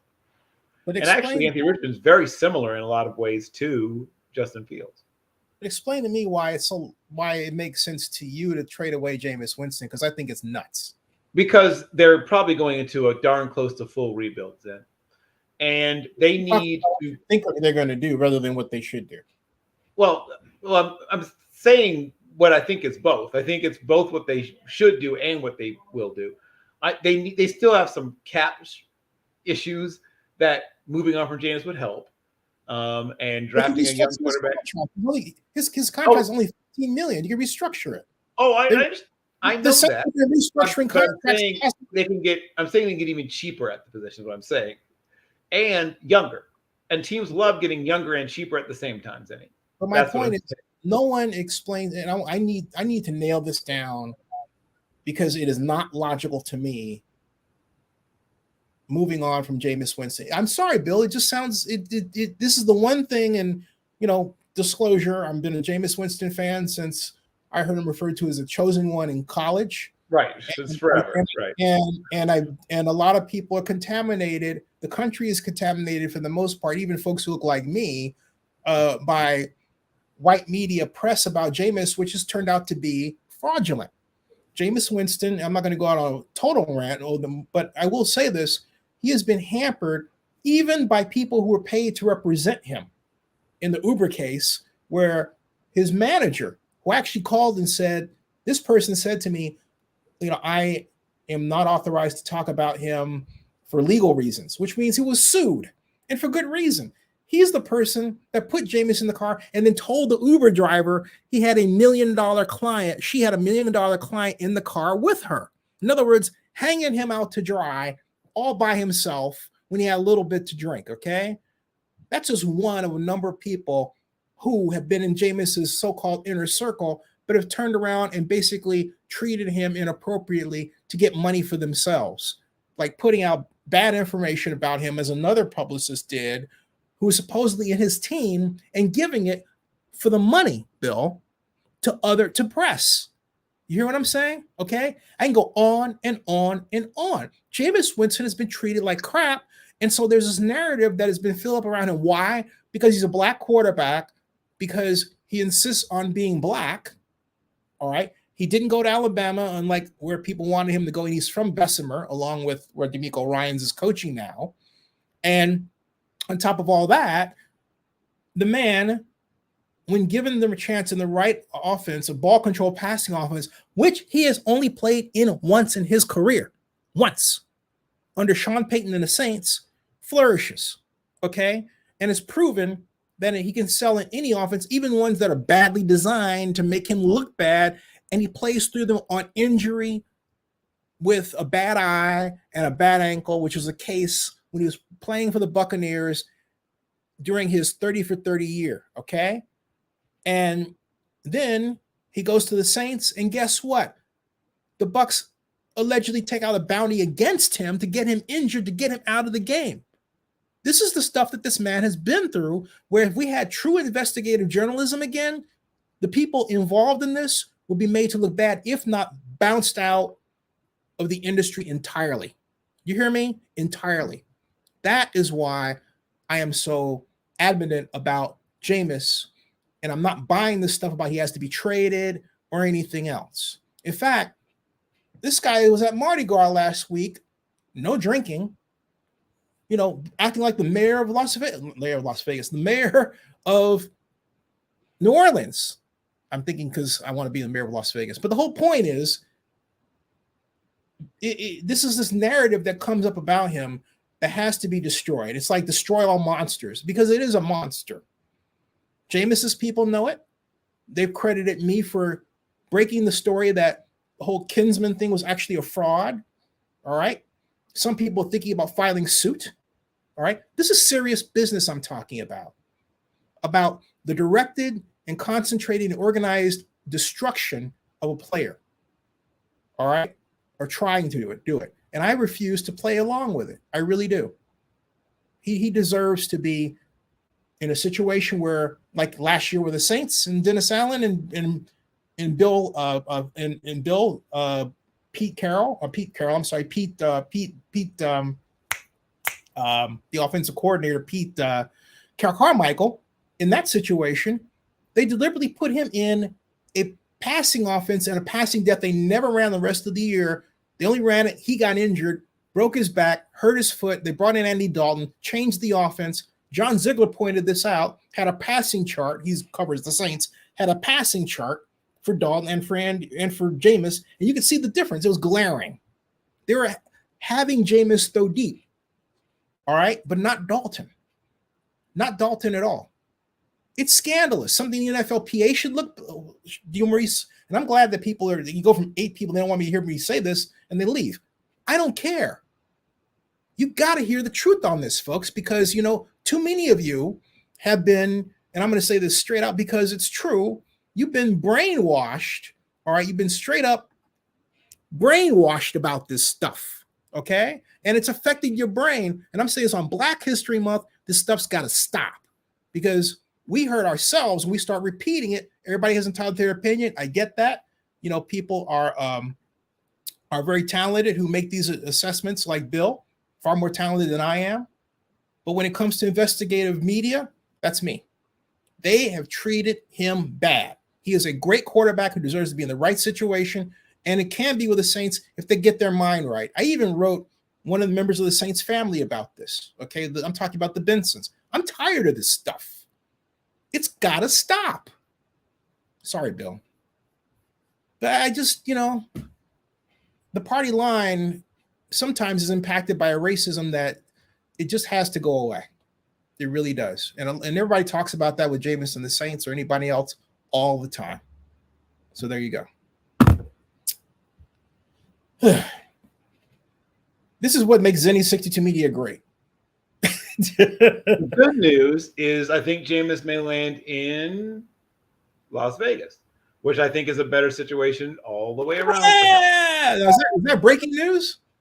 Well, it's not breaking news, but I think that's one of the teams that'll be interested if they do, make it clear that he's going to be made available for trade.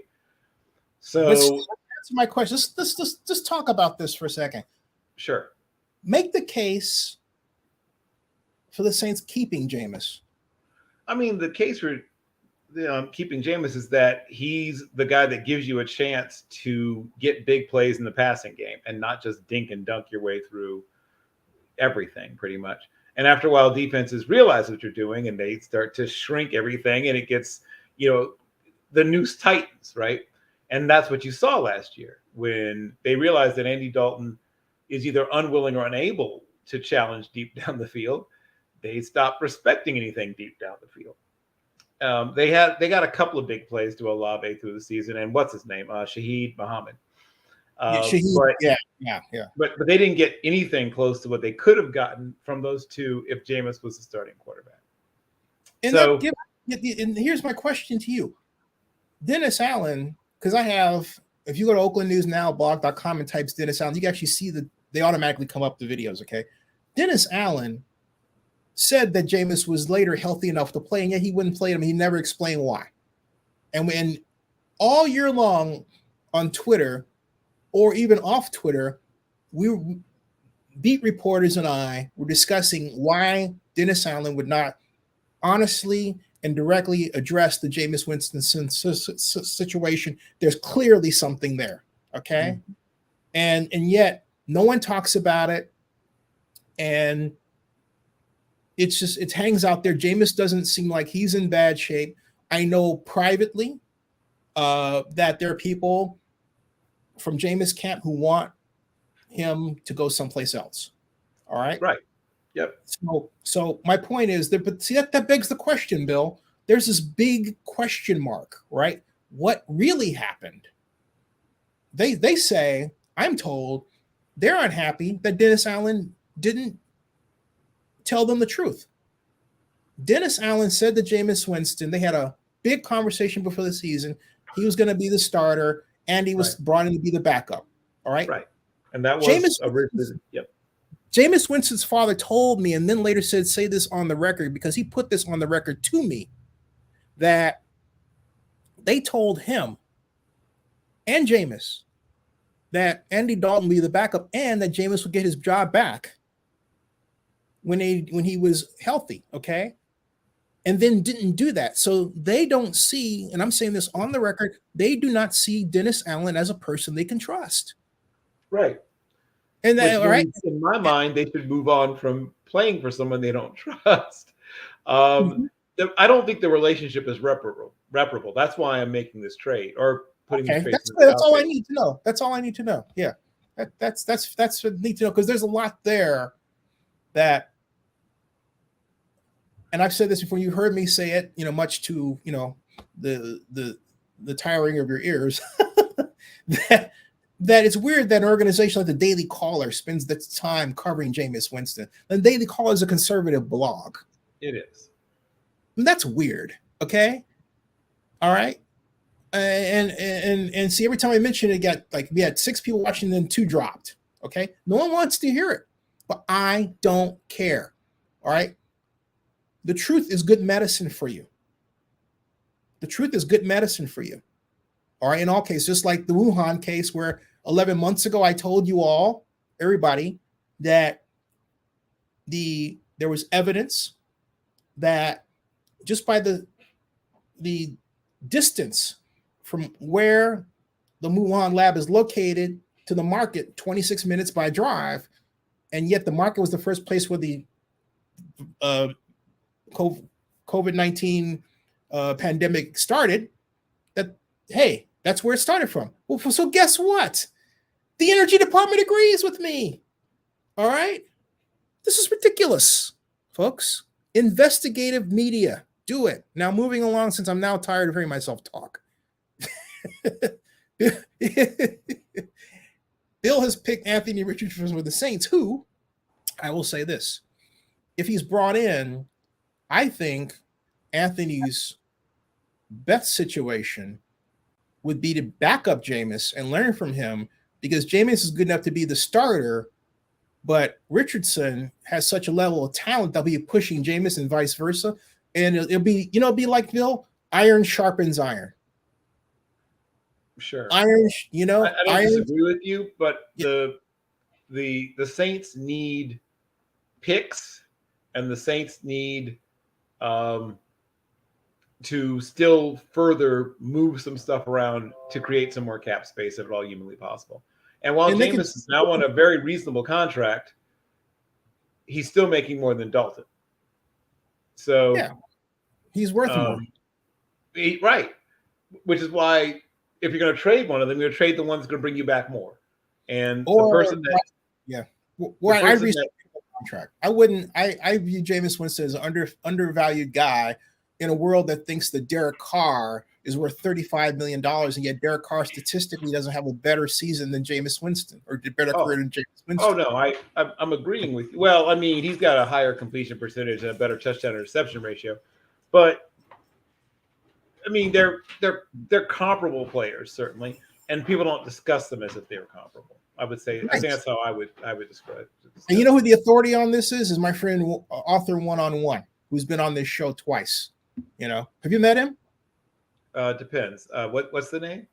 Author one-on-one. He wrote the book Jameis Winston: The Derangement Syndrome. Oh, okay. No, I've not met him. Yeah, he's a friend. He's a friend of mine, friend of the show. Yeah, so he's a guy you should meet. He's the ultimate authority on why people need to change their narrative about Jameis Winston. He's been on this. That's how we became friends. All right. Wake up, Bill. Moving along. I'm awake. I'm just waiting for us to get moving again. You're waiting for me to shut up. This is the slowest mock draft ever. Say it. You're waiting for me to shut up. Say it. No, it's just I can't believe how long it's taking. Yeah, because I'm talking. Well, actually, you're talking too. That's okay. We have a lot to say. You can take these segments, folks, and break them out. Ask for permission before you do. I don't want to copyright claim you. All right. Okay. Moving along from me to, well, really, unfortunately, more of me, because I have to pick. But at least it's a pick. Yeah. Oh, somebody stop me. Anyway, who said that line once? But at any rate, we are at, if you're wondering what the board looks like, bam. Okay. Yeah. We are at past the Saints and, my obvious trigger point, and to the Eagles, Eagles. All right. And I'm on the clock for the Philadelphia Eagles. So in the interest of time, and for the love of the Eagles, I am going to engineer a situation where I am giving them more depth at the position of center. And there is a reason, because their offensive line has some veteran talent, one of which we know of very well because his brother plays tight end for the Kansas City Chiefs. And so at that point, I believe it's time to bring in the man they name, well, Joe Tipman, I believe, is gone. So we're going to bring in John Michael Schmitz from Minnesota here to Tipman is still available, but they might still take. Oh, wait, no, they'll take Tipman. I'm sorry, I did that. But they did draft Cam Jurgens to play center last year, but one of those guys could probably kick out to guard.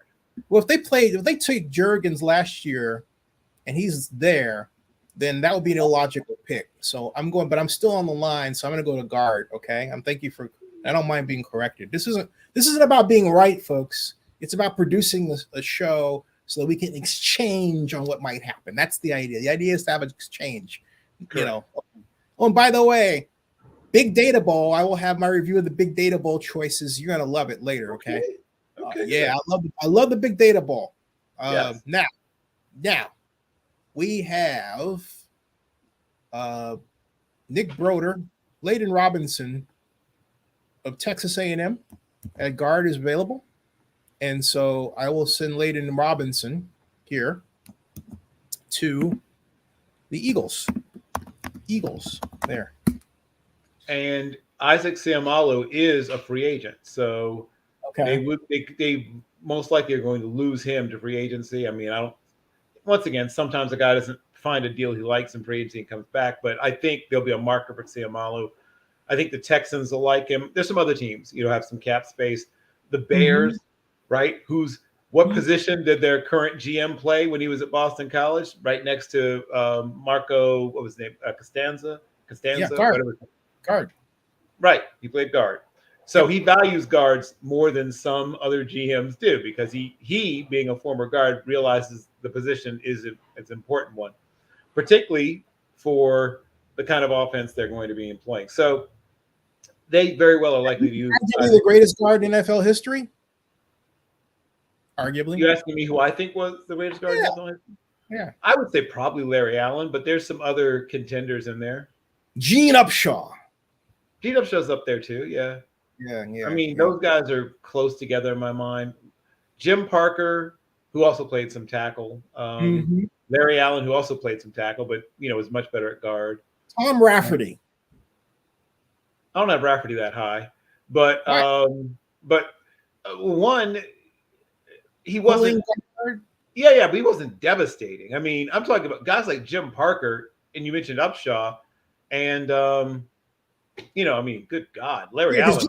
Cool. But see, Tom Rafferty was perfect for what he was asked to do in Tom Landry's system. For example, they had a unique approach to the tight end reverse. If you look at their film, remember he goes out one way and then he actually circles around, folks.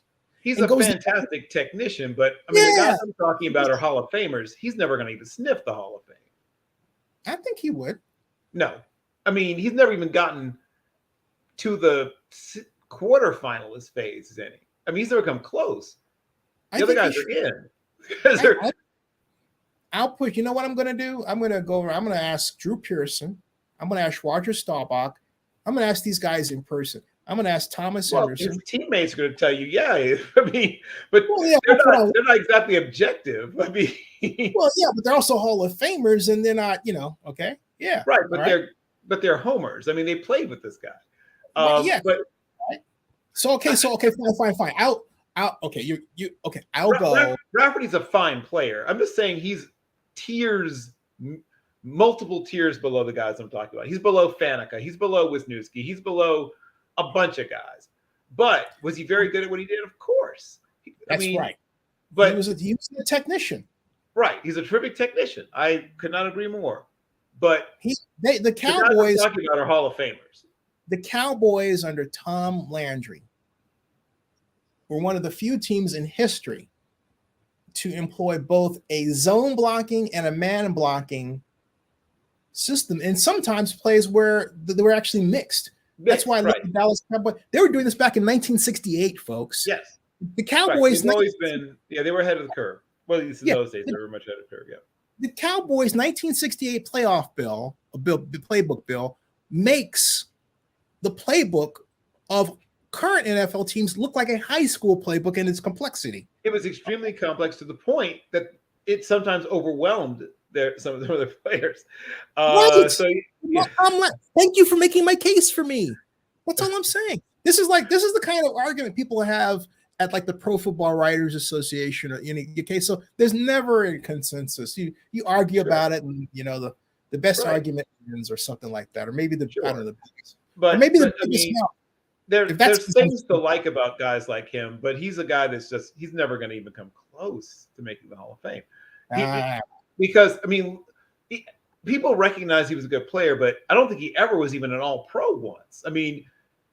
It's one thing if you play a position where people can pull up stats and say, okay, you never made All-Pro, but when you play guard and there's no stats, you've got to have something. You got to have All-Pros. He has got 0 All-Pros. You said 0 All-Pro, right? And so it's almost impossible to make the Hall of Fame with 0 All-Pros. Interesting. Very interesting. It's let's see here. Tom Rafferty. All right. I can wait. And Tom Rafferty arrived in Dallas. We'll pick up this later and I'll say later because we're moving along and I'm finding some really great information about Tom Rafferty here. He's a fascinating individual, yes. he's in the Hall of Fame of his high school. He is in the Hall of Fame of his high school. That is correct, Vinny. You nailed that one. Well, it was kind of hard not to. Oh, yes. It was kind of hard not to. He was a Super Bowl champion Cowboy. 1978 came in 1976. Joseph Binsman, a Giants fan, says, hey, guys, interesting you think more O-line for my Giants. I can see that. Some think wide receiver. What do you say about that, Bill, before we take on the Chiefs? There's more potential starters at wide receiver available days 2 and even days 3 than there are potential starters on the offensive line. But there's the depth of this position class on the offensive line is guards and then centers, guards and centers. The tackles, potential starters, is actually, I'd say, slightly below average in terms of depth. There's still some high quality tackles, and you want one, you better get one fairly early because by the middle of the second round, most of the guys who are likely to be long-term starters, obviously there'll be somebody who goes day 3 and even undrafted who ends up becoming good, but you're rolling the dice at that point. So if you want to tackle on the offensive side, you better go after one fairly early. You can get guards and centers day 2 and even into day 3, but there's receivers in this class who will go at the end of the draft, even undrafted, who are really good in a way that you can't find that on the offensive line side, particularly at tackle. Then we come to the Kansas City Chiefs. And the Chiefs situation finds, I believe, if I'm not mistaken, and here we are on the board. Yeah. Bill, that's you. It is very much me. And they're in an exciting... You forgot, did you? No, I was just waiting. They're in an exciting, dynamic, amazing position because a player that they could not have possibly believed would still be there for them is still there for them. So the old saying is you sprint to the podium to put in the card for Zay Flowers, wide receiver, Boston College. who is extremely dynamic. Can make people miss. The old saying, make a miss in a phone booth. He's as slippery as a waxed eel. He is incredibly difficult to contain in the open field. He's going to help you in the return game if you decide to use him in the return game. He and Sky Moore are both really good return specialists if you decide to use them that way. But he's quick. He's fast. He can turn not much into something. He played with, now the year before, not this past season, he played with Phil Jerkovic, who was a good player who's now transferred to Pitt. He's going to have a good breakout year at Pitt, I believe, if he can stay healthy. Transferred from Notre Dame to Boston College and had 2 good years and then got hurt. And so, no offense to Mr. Grosek, but he played with a quarterback who is a former walk-on, respected guy, a solid individual, but not a guy who should have been starting, at an FBS program. But still, Zay Jones produced. When a quarterback, goes down and then there's a big drop-off in talent to the backup and still the guy produces, that tells me everything I need to know. Zay Jones is going to do very well. And he goes to a perfect situation. Oh, my gosh. Watch out, everybody. Well, by the way, Tom Rafferty is on the Cowboys all-time team. Just kidding. I'm not kidding, though. He is. I know he is. I'm aware of that. Everson Walls is also on their all-time team, but Everson Walls also has to sniff the Hall of Fame, though he has at least been a semifinalist, which Rafferty is. But you know what, though? There's talk of that Michael Irvin actually said that. He talked about that needed to be addressed. So, sure. So Zay Flowers, though. Zay Flowers, Kansas City Chiefs. Yep. And he looks like the second coming of Tyreek Hill. Well, he's not that fast, but he's extremely quick, and he is fast. He's probably going to run somewhere between. His face and everything. Yeah, he's probably going to run somewhere. He actually looks like Tyreek Hill, is what I'm saying. Right, there's a resemblance there. He's going to run somewhere probably between about 4.39 and 4.45, probably somewhere in there. He's fast, but not Tyreek Hill fast, but fast. But more importantly, he's incredibly quick. He's dynamic. His stop and start ability and make you miss ability is what makes him so special, and leaping ability. So, like Calvin Austin in last year's draft, who unfortunately got hurt, wasn't able to really play, but now will get to be, the number 2 or number 3, depending on what happens with the other Steelers receivers, to Pickens emerging as the number 1. You now have a situation where, potentially he could end up being the number 1, but if Sky Moore emerges, then I guess he becomes the number 2. We'll see what happens. Or even, particularly even Tony might emerge if Kadarius Toney becomes the number 1. They still have sort of a flux situation there, but tossing a guy like Zay Jones into that flux is a good idea. Hey, so that brings us to the end of the mock draft. But I want to share something with you all, folks, because since Bill is headed to the combine, this reminds me, or the fact that he is headed to the combine reminds me of something that was both sad and at the same time, interesting. Very interesting. I was there, and I should explain by way of a photograph, which won't make any sense at first, okay, folks? And then I'll have to explain it, all right? And it's when I show you this, okay? And when you see it, and then I do all that, all right? And you'll say, okay, Zennie, now it makes some sense to me, okay? Although now I can't find the photograph, so I'll just explain it, and then I'll talk about it later. The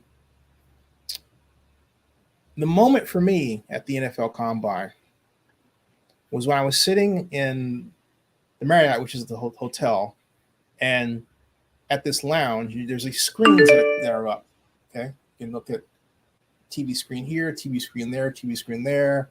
They've got chairs over here, bar behind me. Okay, I didn't drink, I just had water. And then and I'm sitting in there, and along comes a young lady. I'm thinking, wait a minute, I think I know this lady. And I did know her, and it's Jenna Lang of ESPN. And so she was sitting with a gentleman I had not met before, and in escort, essentially. This man turned out to be the trainer, Bill. Look up, please, at the camera. Where are you? Bill? Bill? Because you have a mute. Okay. Yeah. Yeah, there you go. Okay. Somehow you got muted. I don't know. Maybe you muted yourself. Yeah. Me unmute. Yeah. This man turned out to be the trainer of none other than Henry Ruggs. And the man they were sitting down to watch, yes, was Henry Ruggs. Henry Ruggs lit up the combine. 427. Yep. Yeah. 427. Yep. I mean, the room, and I'm sorry I don't have the picture for immediate view. The room erupted. Oh my God, you thought that it was a second coming. I mean, that's how oh, man. And I said to Henry Ruggs' trainer, I said 2 words, cha-ching, because ours are 2 words, right? And then what happened to Ruggs happened. My point here is that it's exciting to watch these young men grow, but it makes what happens to them when they make a fatal mistake just that much sadder. Don't you think, Bill? I mean, obviously, it's incredibly tragic and unnecessary. The thing that you come back to is there's this sense of invincibility a lot of times that you find. So, I come from a background where, I spent time training with a bunch of young men who trained incredibly hard, and went through incredibly difficult.